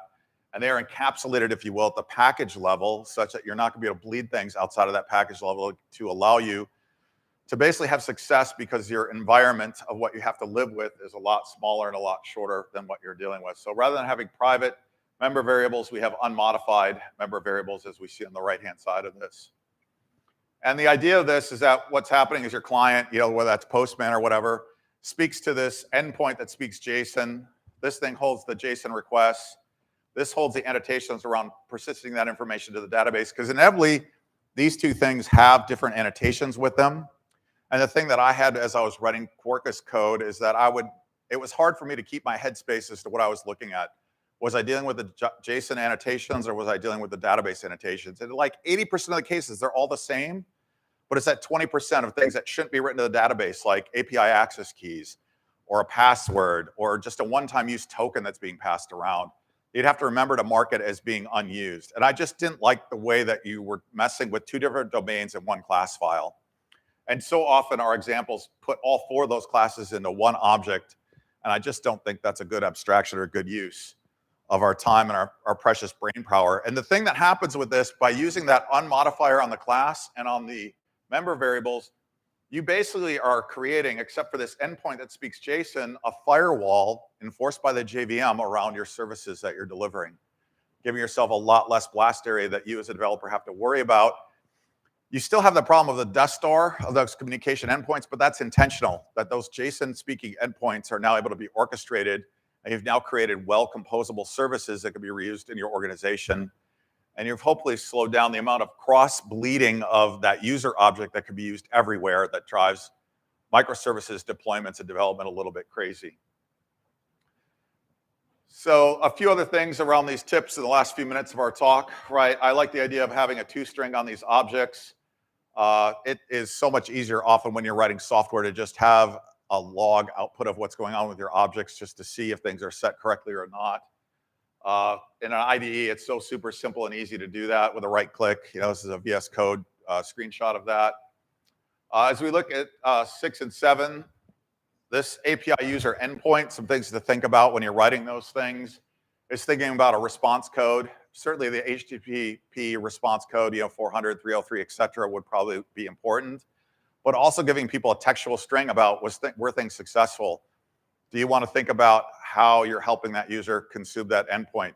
Do you give them a link to the documentation in that response so they know where to go, right? It isn't always possible that terminal access for these services are going to be available for your end users, and what can you do to help them with that? I'm of the opinion, never, ever should you return a white screen of death a la 2006 Struts code that just displays nothing to an end user. If somebody gives you something at an endpoint that you do not expect, you should give them a next best action, a message of what it looks like to give them information, to bring information in that web service, or at least a link to documentation. To just give people a dead endpoint, I think, is completely unfair as fellow humans in this world. Other things that I like to think about with that is maybe a health check, not just a health check of my up and running, but a health check of, do the underlying services I'm looking at, are they all up and available, right? Is the database available? Is the message queue available? What kind of things are going on with that? I might also think about the last build date or a version number, so I know that I'm current. No one has to admit it, but I know we've all probably been there, where you are running something, you're thinking the results aren't right. You're like, well, did we deploy it? Is it the right version? And often nobody really knows until you log into a terminal and look at it. And even then you can't tell. Why doesn't the endpoint just have a method well known by all of us to let you know what's going on with that? A few other, my other big one that I like to do, and the case here isn't the best, but this, is model user. This is a variable passed in, and if you're not familiar with the marshalling in Corkus, basically this JSON object is going to be hydrated for you automatically with that request. All the member variables are going to be set provided the case is matching, and then that gets passed in as a method signature on this. And then I like to return those same things. A lot of guides I've seen around this have a different object for in and a different object for out. My attitude, kind of going back to the one just prior to this, where I like to ensure that people can see what is the expected input. I just like to give people the output and they can fill in whatever values they want, and I either write them out or overwrite them or not. So in other words, maybe there's a user ID field that I'm going to pass in. But if I just call that endpoint with anything, I get back that a user ID was blank and it might be 0 and all the other fields are empty strings, right? And that way it gives your end user at least a fighting chance that maybe they need to create a JSON object that looks like that with the right values to get some information out of that endpoint. And I think that really can help you deal with this, and it cuts down on one of the classes that a lot of people talk about with this. As far as testing goes, I think these two holder objects in the middle aren't anything that really need to be validated or tested. All your testing needs to be around the JSON request and then writing to the database and by or an organic side effect, which I know from my favorite professor from college would say a side effect is not a good thing in computer science, but I think in this case, it's probably an okay way to go about this. I also don't think you should allow nulls in these. You should check for empty strings. What's the string null in a JSON object versus an empty string, right? That's really unfair for your clients. We really should have good things around initialization. And the last one I'll talk about is telemetry. It's very easy with the micrometer project to put in some telemetry into your Java code. Instead of Corkus, you get a pretty little web URL to look at to see how many things have been invoked, what's going on with your service, and just in general, where and how things are going on, count-wise, elapsed time, etc. And there's a lot of support within this. So we did make almost 20 minutes, 25 minutes. We have a few minutes for questions. If you want to hang out, I'm here on LinkedIn, and this code isn't quite, the examples aren't quite there at GitHub, but they will be here in another week or two.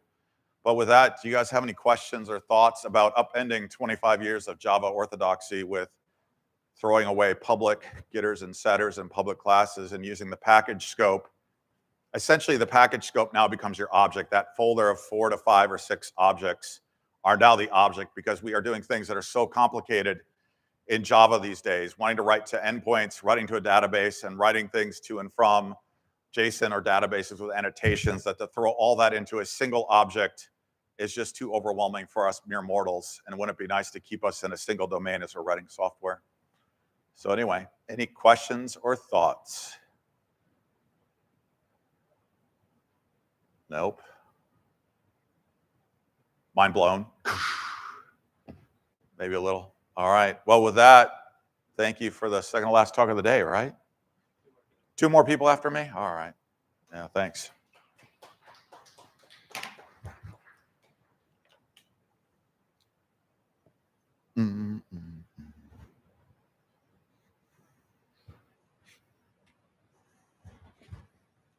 All right. Oh, we should turn off this microphone so no one has to listen to me.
No. Yeah. Okay. Now it's working. Okay. Thank you.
To the next talk in this session. The talk is Memory Barriers 101, the Linux Kernel Edition. Our speaker today is Wander Costa.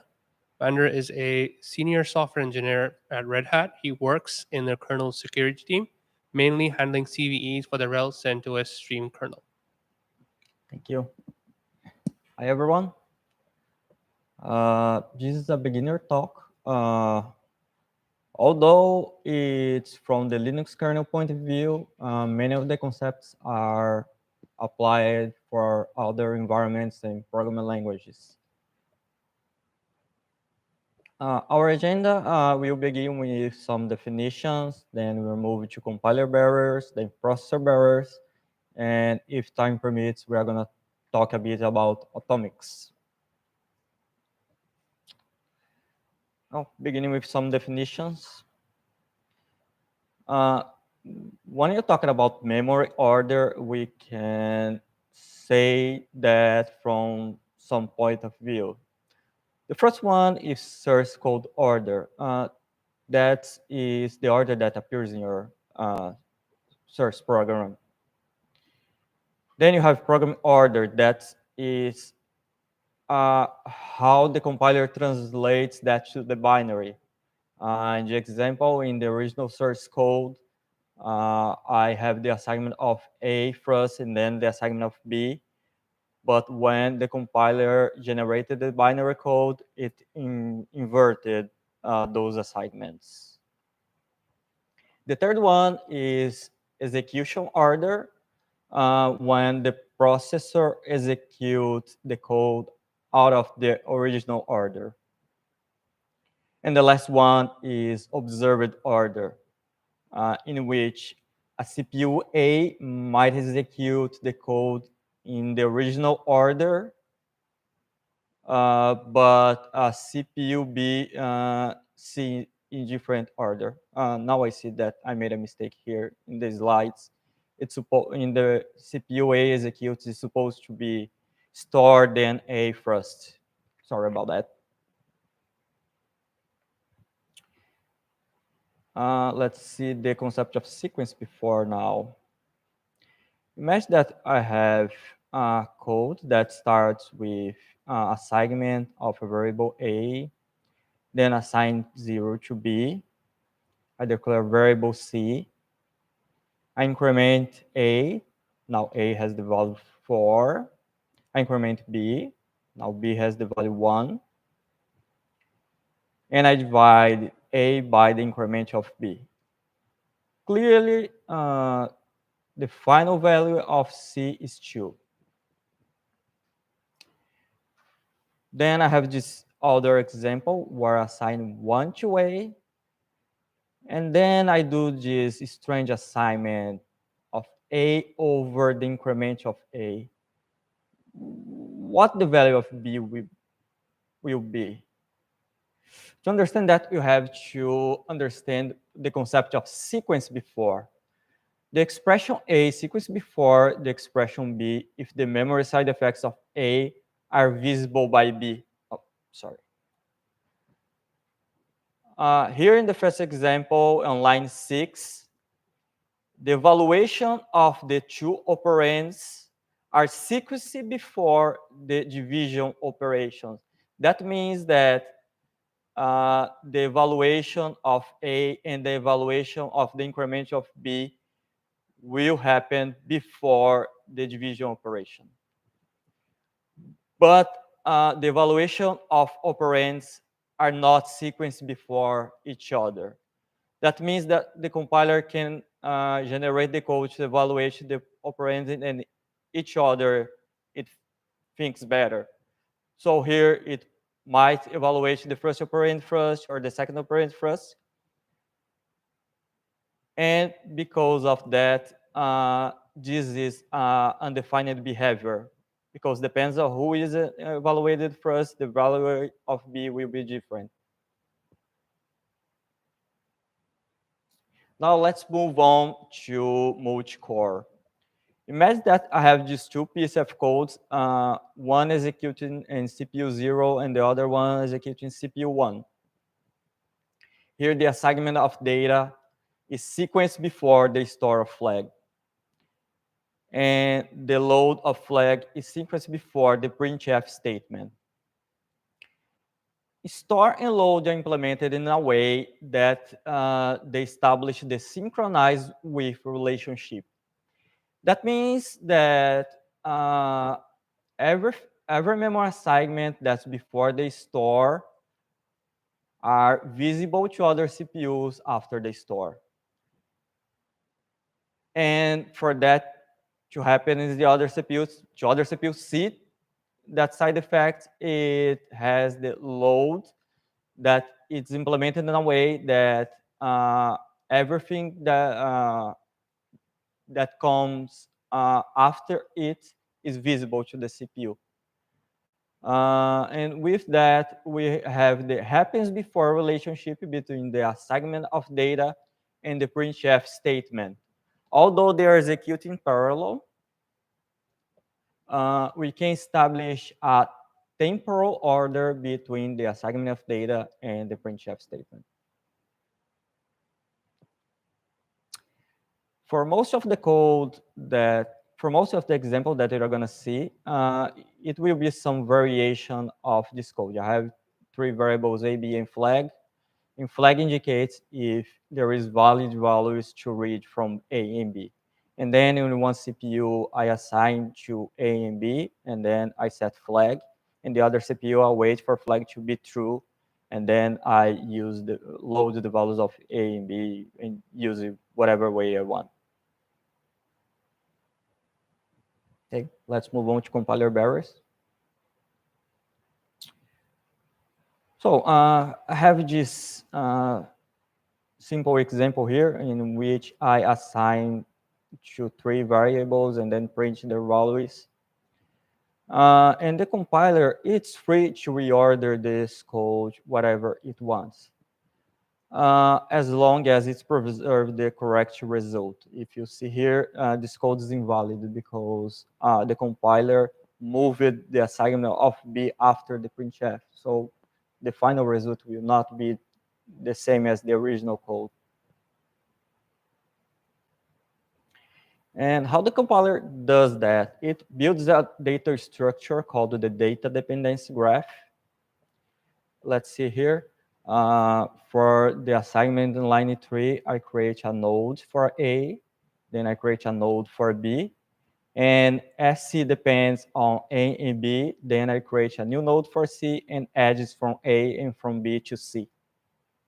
In the line 8, I create a node for this expression and also edges from C and B to D. And finally, I create an edge from D to the printf statement. The compiler then inserts what's called a barrier between those statements, prohibiting it from reordering these statements across the barriers. In this example, the only reorder that the compiler could do is between line 3 and 4. Well, but when the compiler is processing the code, more specifically the optimizer, it thinks that that code is executing on only one CPU. There is nothing executing parallel. So if you see here in CPU 0, from compiler point of view, it's perfectly valid. It moved the assignment to flag to before the assignment of A and B. But that would introduce a bug to our code. The same way you could reorder the while to the bottom of the code in the CPU one. And to prevent that, you have to manually insert a barrier by using this kernel function called barrier.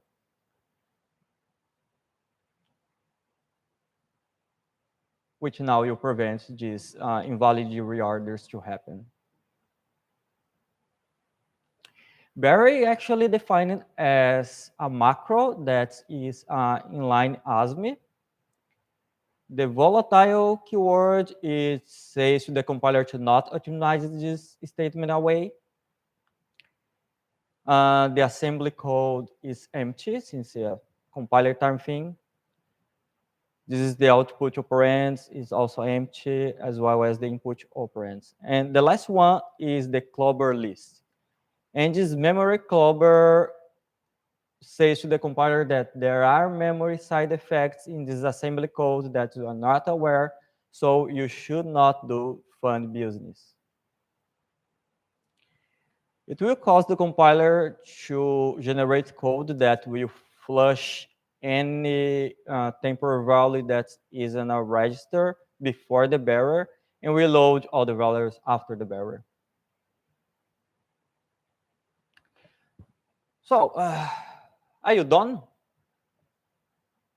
Not quite. The optimizer may prove that nobody's using flag and then removes it from the final binary.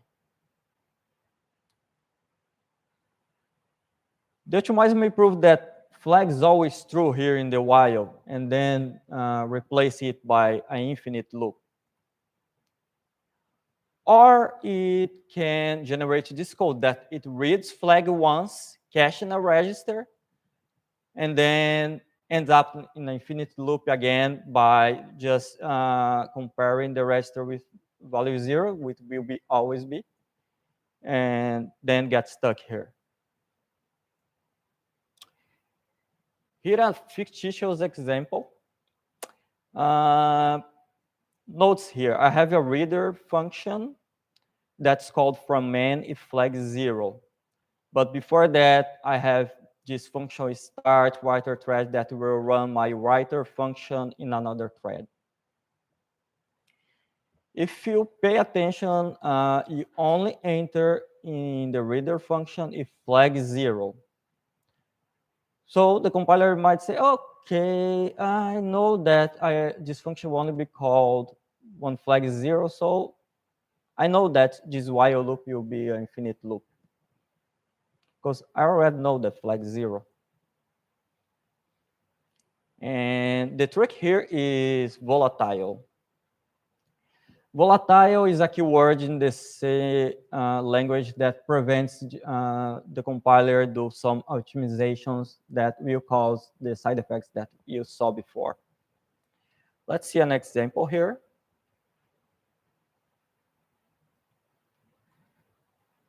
Here I have a local variable called I, and a loop that will assign 0 to I, increment it until it reaches then.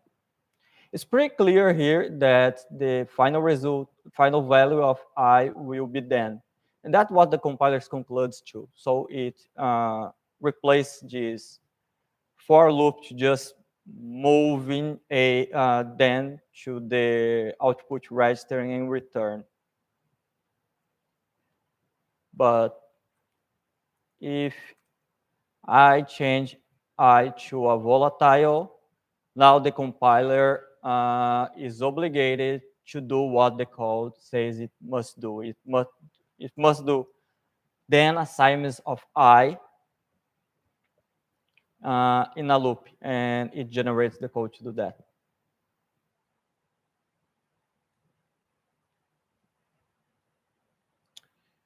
The Linux kernel provides two macros, read once and write once. What they will do is take a variable, take its address, cast it to a volatile pointer, and reference it. And in case of the write once, it will assign to this reference memory. And all you need to do is replace our assignments and our loads with write once and read once as it's here. Question. Do you think that you needed the compiler barrier? The answer is no, because the compiler doesn't reorder volatile access respective to each other. Let's see some examples of optimizations that the volatile keyword might prevent. The first one is load fusing, when the compiler here reuses a previous loaded value.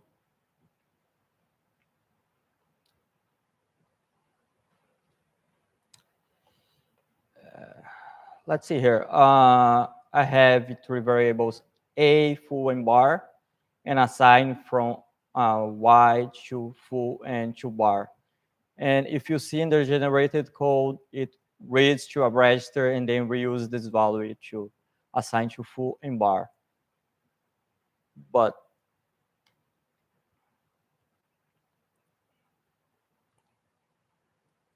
if I use read once to read from I, now I have two loads here in the final binary. Likewise, I have store fusing.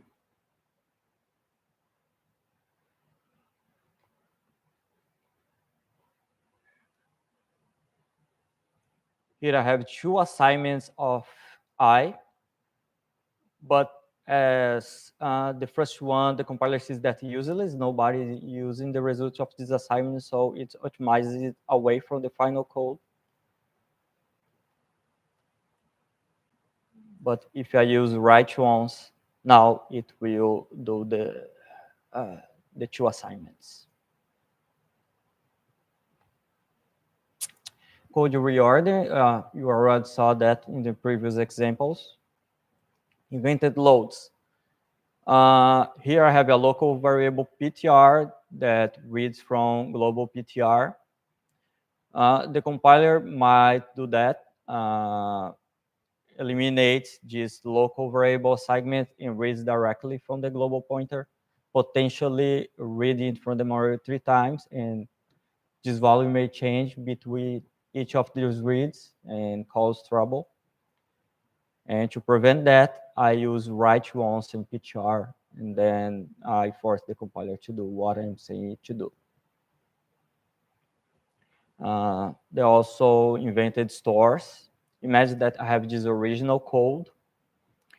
The compiler might do that. It might speculatively assign to A and test the condition. And if the condition is false, it rolls back the value and then executes the else branch. And to prevent that, use the write once here again. That code elimination.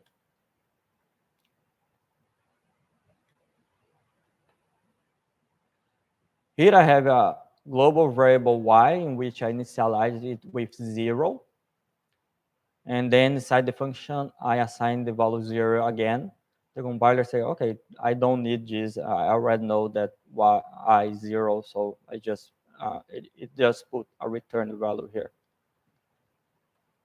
But if I use write once, now it will assign.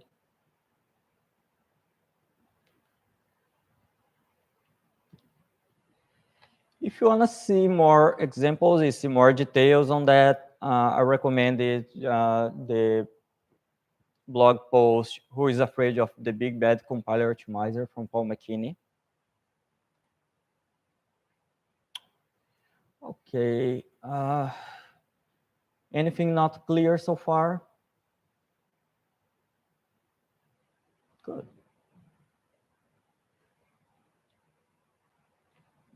For processor barriers, it's quite simple. As not only the compiler, but also the processor is free to reorder the code.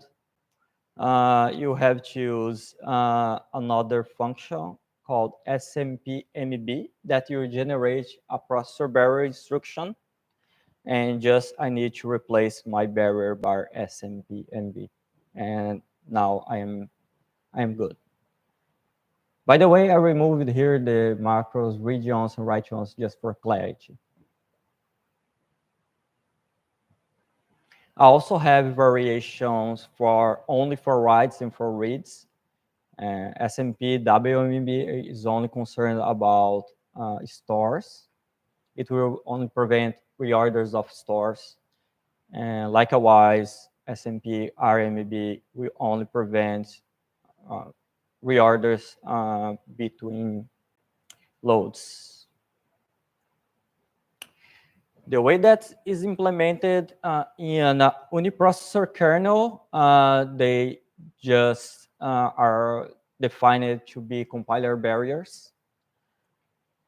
Because in uniprocessor machine, you don't need to worry about that.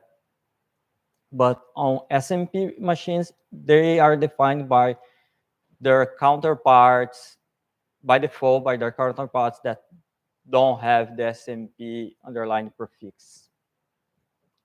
Well, why do we have these other barriers without the prefix? It's because they are needed even in uniprocessor when you are using MMIO.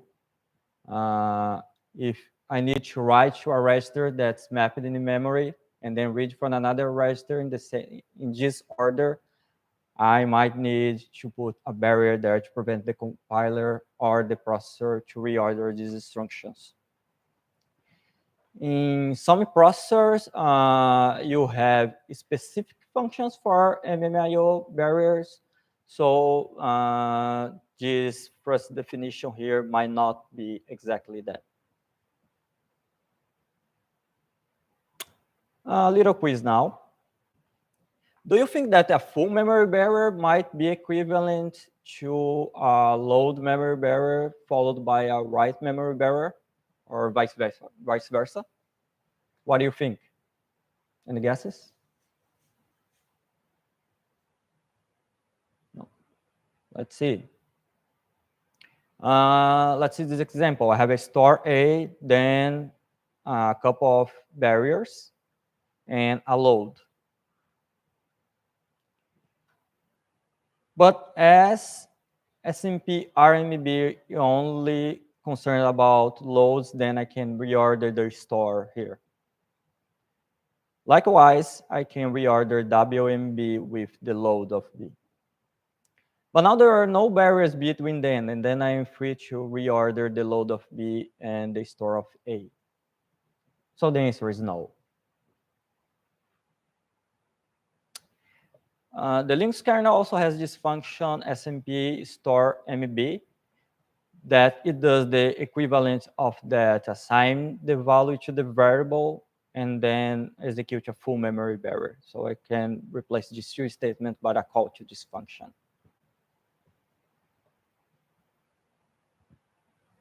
Now you're going to see the release acquire memory consistency. SMP store release, it stores to the variable and executes a barrier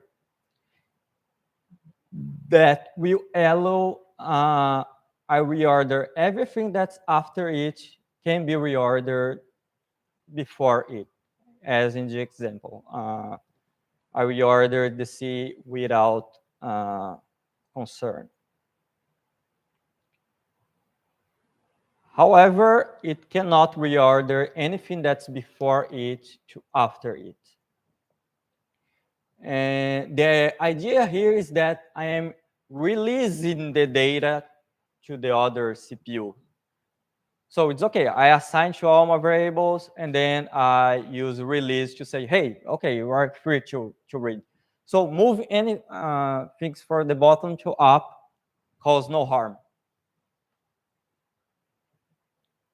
And the counterpart of it is SMP load acquire. Load acquire does differently. It can move anything that's before it to after it, but it cannot move anything that's after it before it. And with that, we can use store release and load acquire to establish my happens before relationship. Here, I assign to A and B, and then I set flag to say, okay, you can read now A and B. And I guarantee that A and B cannot be reordered after the release. In the other part of the code, in the other CPU, I use load acquire to avoid anything that's after the acquire to move before it. It guaranteed that if flag is true, I know that A and B has valid values.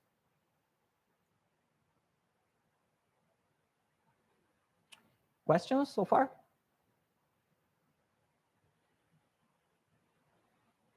Okay, so let's move to atomics. So I have this assignment here to A.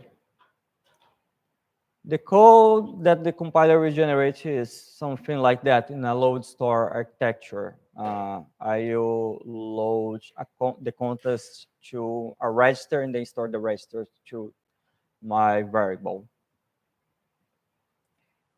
If I increment the value of A, then the code will be a little bit different. I load the register, add 1 to it, and then store the result. And this is called the read, modify, write operation. I load, I modify, and then I store. Let's imagine that you have two CPUs here executing the increment of A at the same time. We would expect the final value of A to be 2. But if you analyze the generated code, imagine that they are executing in parallel. I load A to the register of each CPU, add 1 to the register, and store the final result to A. At that point, someone will store first. because it gets exclusive access to that memory address temporarily, store the value, and then the other one will get the exclusive access and store the value. Anyway, a final result of A will be 1. And that's because the increment of A is not an atomic operation. So when to use it? If you are executing, want atomic non-read modify write operation, which means load and stores, you can use the read once, write once, load acquire, store release, or you can use atomic. But if you are just using load stores, atomic is just a waste of time. But for read modify operations that you want atomically, then you have to use the atomic type.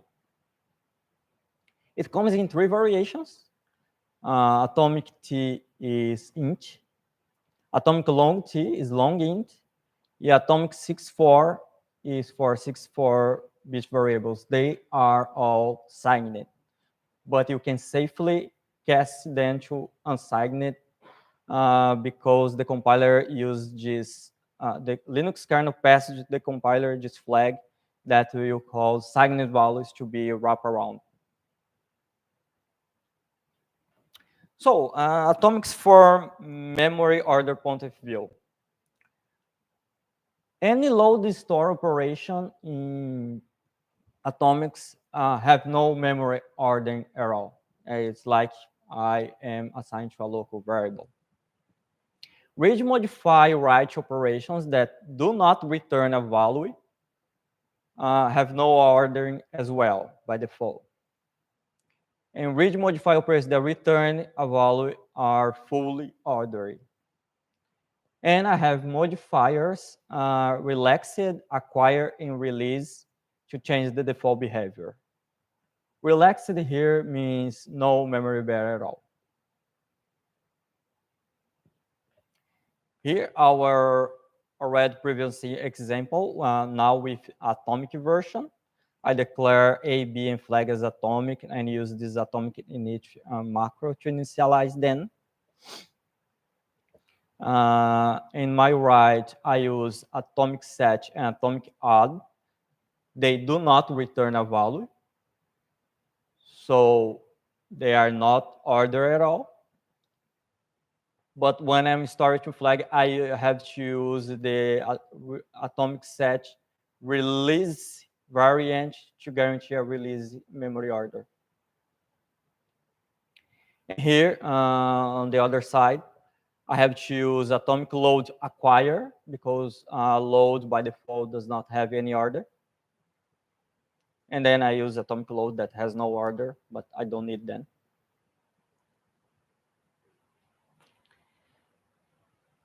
Here, I'm just using add on these 2 variables, same as before. But here, now I'm using variants that return values. And as you saw in the previous slide, they impose full memory barriers, but that's a waste of time because the only barrier that interests me here is the release barrier.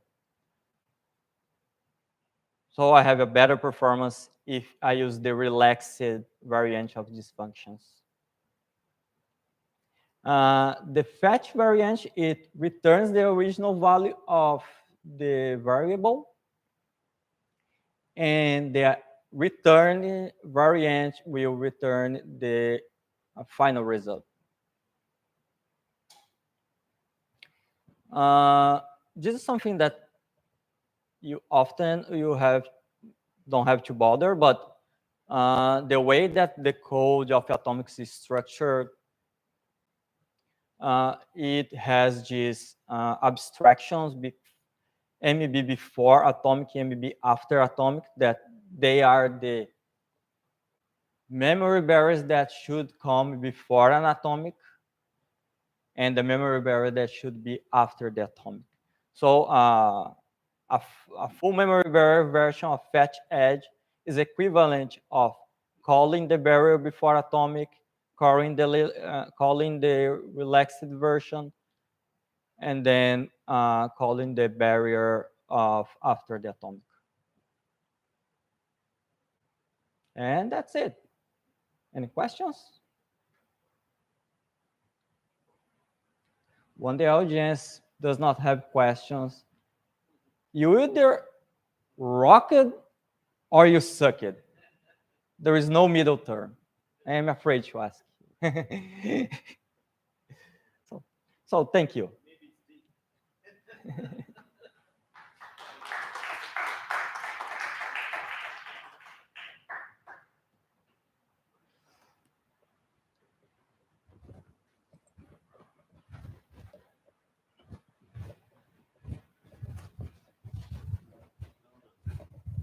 Thank you. Thank you. Oh, thank you. Do you like it? Yeah. Much better than the other one, right? It was a bit longer, the other. Yeah, I mean, because also I remember that first one we had trouble with the connection a little bit. Yeah. So, but this was good. Oh, yeah. I thought that would be a souvenir.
Welcome, folks, to the last talk of the session. This talk is Stratus, Integrate Device Mapper in Early Boot. Our speaker today is John Bublitz, who is a senior software engineer at Red Hat.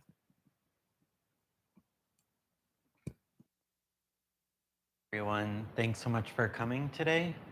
Today we're going to be talking about Stratus root file system support. And what this really boils down to is kind of how you integrate a device mapper stack into early boot. And this has broader applications for volume managers in general and just storage that requires more of a user space component. So this is what we're going to go through today. First, we're going to have an introduction to Stratus. Stratus is kind of the case study that we're looking at in this case. And we're going to go over a little bit about what are the various components of Stratus that we're looking to integrate into early boot. We're going to go over a brief overview of the boot process, just to kind of give everyone a base level familiarity with kind of the components that we're working with. There have been a lot of changes in the boot process over the past 10 years or so. So we're going to touch on these right here. Then we're going to talk about support for Stratus as the root file system. I've broken this down primarily into kind of the support work that went into it and also the usability constraints that we want to talk about when kind of designing easy to use software. And then we're going to briefly touch on current methods for setup in case you want to test it out. So let's start with the introduction to Stratus. So what is Stratus? Stratus is a managed storage solution. And at a base level, it's a device mapper stack that gives you the ability to put an XFS file system on top of it. It provides features like encryption, thin provisioning, automatic file system expansion, snapshots. And really what it's aiming to do is kind of provide a all-in-one experience that you see with some of the more modern file systems that have come out that are in the kernel. And so we're aiming to kind of build that with existing functionality in Device Mapper and provide a good user experience and helpful error messages for users. So the API allows the creation of kind of two main resources. We have pools and file systems. File systems are just going to be your XFS file systems. Pools are basically composed of block devices, and they're essentially a pool of storage that you can, on an as-needed basis, allocate for file systems. And together, this gives you a little bit of increased flexibility where you don't have to worry in the same way about partitioning schemes like you would in traditional storage solutions. So why did we come up with Stratus?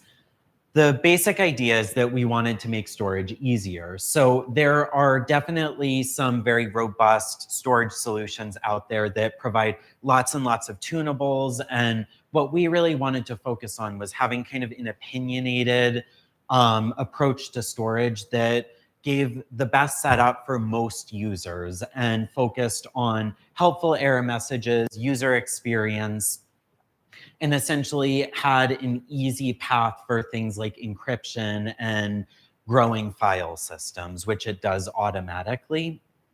So Stratus is really focused on kind of providing an all-in-one packaged kind of high-level solution that may not fit everybody's needs, but is meant for the general case to make it as easy as possible. So Stratus's architecture is broken down into two components. We have the daemon and the CLI. The daemon has an API that users interact with, and it handles most of the storage stack modification operations. So the daemon is doing all of the heavy lifting for storage, and the CLI is really there to generate high-level error messages and issue dbus requests, and then report the success or failure of the operation. So let's go over a brief overview of the boot process. From a show of hands, who's familiar with kind of the basic idea of how the boot process works currently? So we've got a number of you, but we're just going to kind of go over the basic idea of the boot process, just for those of you that might not be as familiar. So we have Grub, which is the bootloader. And at a very basic level, it is loaded by the firmware on power on and essentially handles transitioning control to the kernel for continuing to boot. We have the initramfs, and this is essentially used to mount the root file system. So the goal of the initramfs is to mount the root file system, and in cases where you have a user space component, the initramfs is very important because not all of that code is housed in the kernel. So we need an additional image to kind of contain all of the user space component tools that might be needed to set up that file system. We on Fedora use Drakit for generating the initramfs, so that's kind of what we're going to be focusing on in this talk. And then we have systemd. So systemd is PID1, the init process. You've probably worked with this before. And it's used both in the initramfs and once the root file system has been mounted. It handles service management and is really meant to be heavily parallelized. So it has a lot of dependency-driven kind of concepts to parallelize as much as possible. There's also a notion of targets, which you can think of as checkpoints during system initialization to basically say, I want my service to start before any file systems are mounted. So we're going to go a little bit into now support for Stratus, what we did at each of these layers to kind of make this as easy as possible. So for Grub, we didn't really have to make any support modifications for Grub in particular, but what we did have to focus on was usability. So Grub's interface is the kernel command line. That's primarily the way that we're interacting with the initramfs. So we kind of needed to come up with a way to identify which pool housed the root file system at boot time. So it really could be on any pool, and the pool might not be set up yet. So the root parameter for the initramfs can't be used alone, as that path might not exist yet. So the goal was to kind of come up with a usable kernel command line interface that basically made it as simple as possible for users to activate our functionality. And this is our end result here at the bottom. It identifies a single pool to be set up, and other pools can be ignored for performance reasons. And the identified pool is guaranteed to be set up. So by the time the root parameter kicks in, that path will be there and will continue boot successfully. How it works is the root parameter and Stratus pool UUID parameters are essentially associated. So we're guaranteed to have all file systems on that pool set up. One of those will be the root file system, which will pass to the root parameter, and then systemd and Drakit handle everything else internally for an easy user experience. For initramfs support, we had one major limitation that was dbus is not supported in the initramfs, and that's what we use for most of our IPC. So we basically had to think up something that might meet our requirements for an alternate IPC mechanism. So it had to be supported in the initramfs, and we had to have the ability to send file descriptors between processes. We use that specific functionality for our key API to essentially ensure that we're not sending plain text passphrases across a network API. So in the end, we ended up landing on JSON RPC and Unix sockets. So JSON RPC already has a significant amount of tooling available in the Rust ecosystem. So we were able to lean pretty heavily on some other existing libraries. And Unix sockets seemed to be the best approach for the transport layer because it essentially allows you to send file descriptors, and we only support communicating on the same system. So we didn't need anything like internet sockets or anything like that. In terms of usability, we really wanted to make sure that our user experience was similar to that of crypt setup. So crypt setup generally has a pretty good user experience for boot time setup. You're prompted for a password, you type it in, and everything just kind of comes up. So we wanted to mimic that as closely as possible. The components that we've kind of put in place to make that happen is a systemd generator, which parses the kernel command line. This will generate a systemd service that handles setup. And basically, we use Plymouth to prompt the user in early boot at the console level or in a graphical prompt, depending on how the system is configured.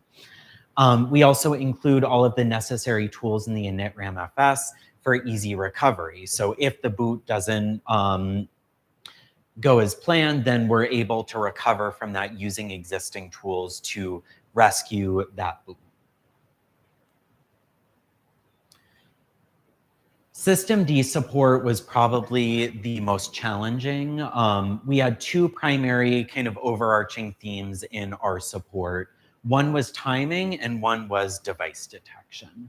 So for timing, we had to make sure that stratusd would start at the right point in the boot process. So this really needs to be after UDEV has started so that we're able to query the UDEV database for devices that are available in the system, but before file systems are mounted, because stratusd might be responsible for setting up some of those file systems. And if they're not present by that time, then the etc tab handling can fail.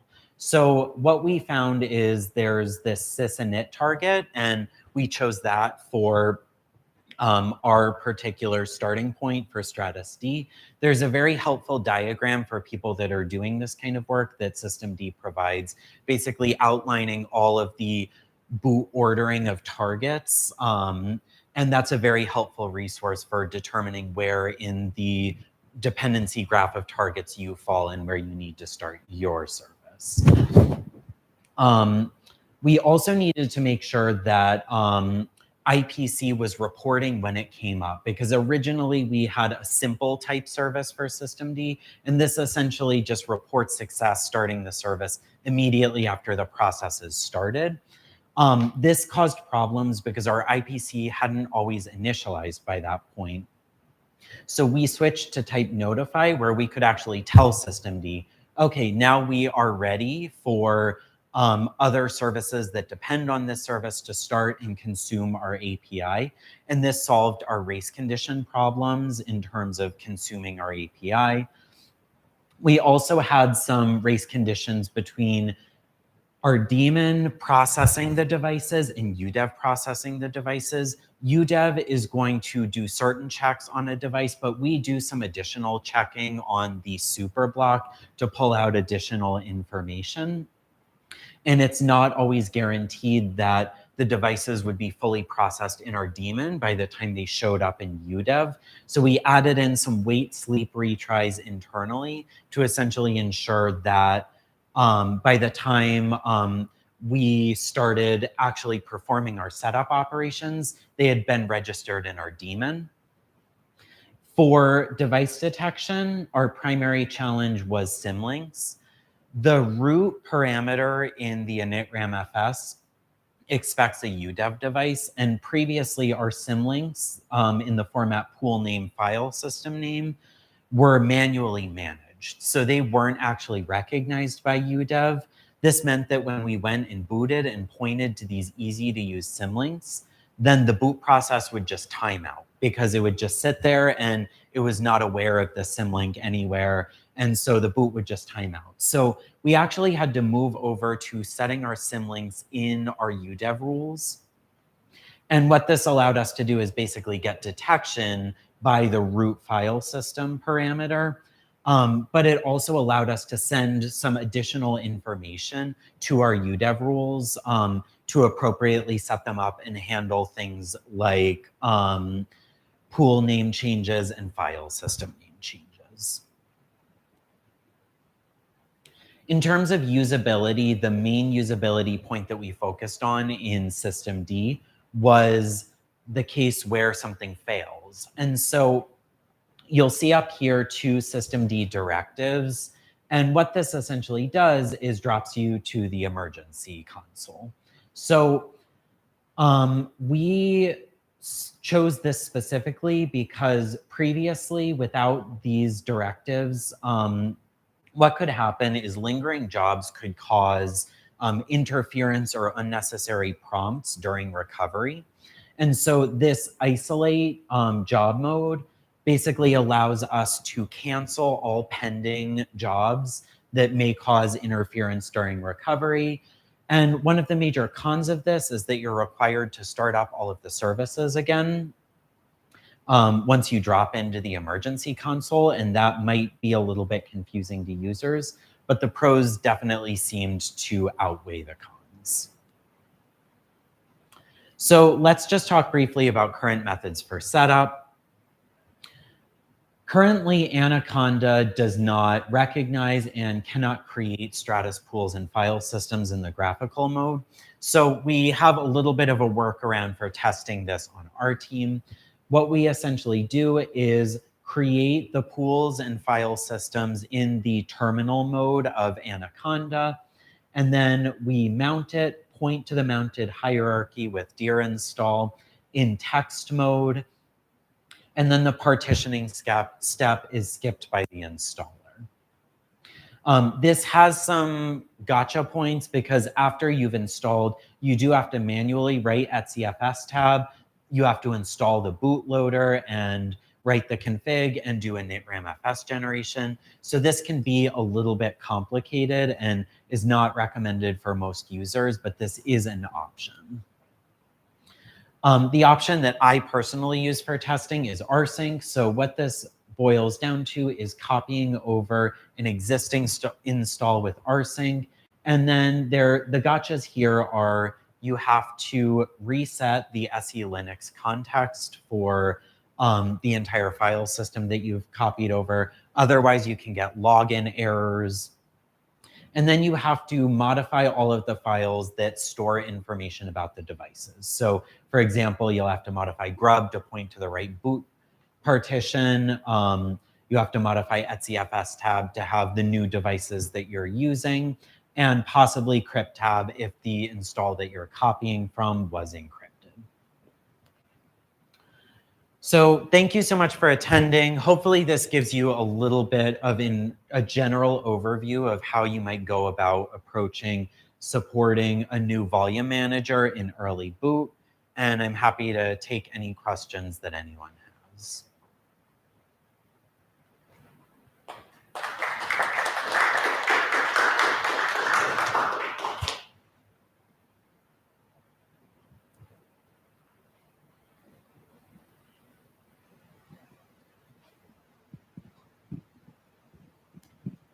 Hi. Is full Anaconda integration something that you guys are trying to work with the Anaconda team on, or is that something that is probably not going to go forward from a? So like, where are you at with that? I guess. Oh, sorry. What was that? Just where are you at with Anaconda integration in general? So we're actually working on Anaconda integration upstream now. So our goal is to collaborate with the Anaconda team to eventually get that supported. So we're working in Fedora to basically make that a reality. And we've already had some initial discussions about some of the dependencies of Anaconda. We've gotten support for Stratus in those dependencies. So hopefully it won't be too much more work to get Anaconda supported as well. Okay, one follow-on question, if I can. Once that lands, Fedora and RHEL have long kind of defaulted to LVM partitioning. Do you see this replacing that, or do you see it as something is augmenting it on the side? So we primarily see this as an option. So we want to give users the option of opting into Stratus. There are certain aspects of it that that we basically want to make sure users are aware of, like thin provisioning. And so it probably wouldn't immediately be the default, but rather something that people can opt into and take advantage of if this seems to meet their use cases of ease of use and an opinionated approach to storage. Okay, thank you.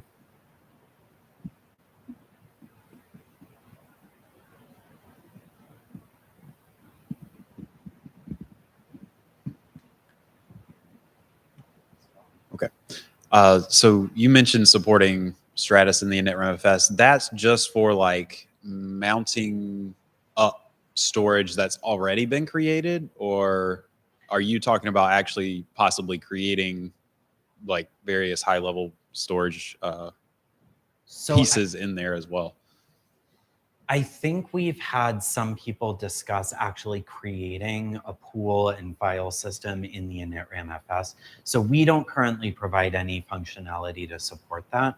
But for people that have worked with Drakit and kind of know how to roll their own initramfs, we have talked with people, particularly I think in CoreOS, who are interested in creating a pool and file system in the initramfs because of the nature of CoreOS. And so that is actually possible and doable with our current architecture. You would have to use the alternate IPC mechanism, but it is doable.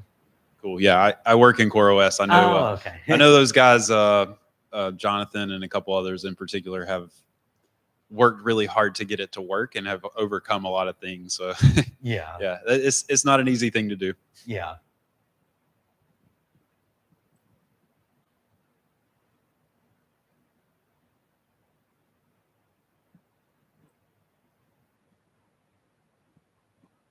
All right. Thank you so much, everyone.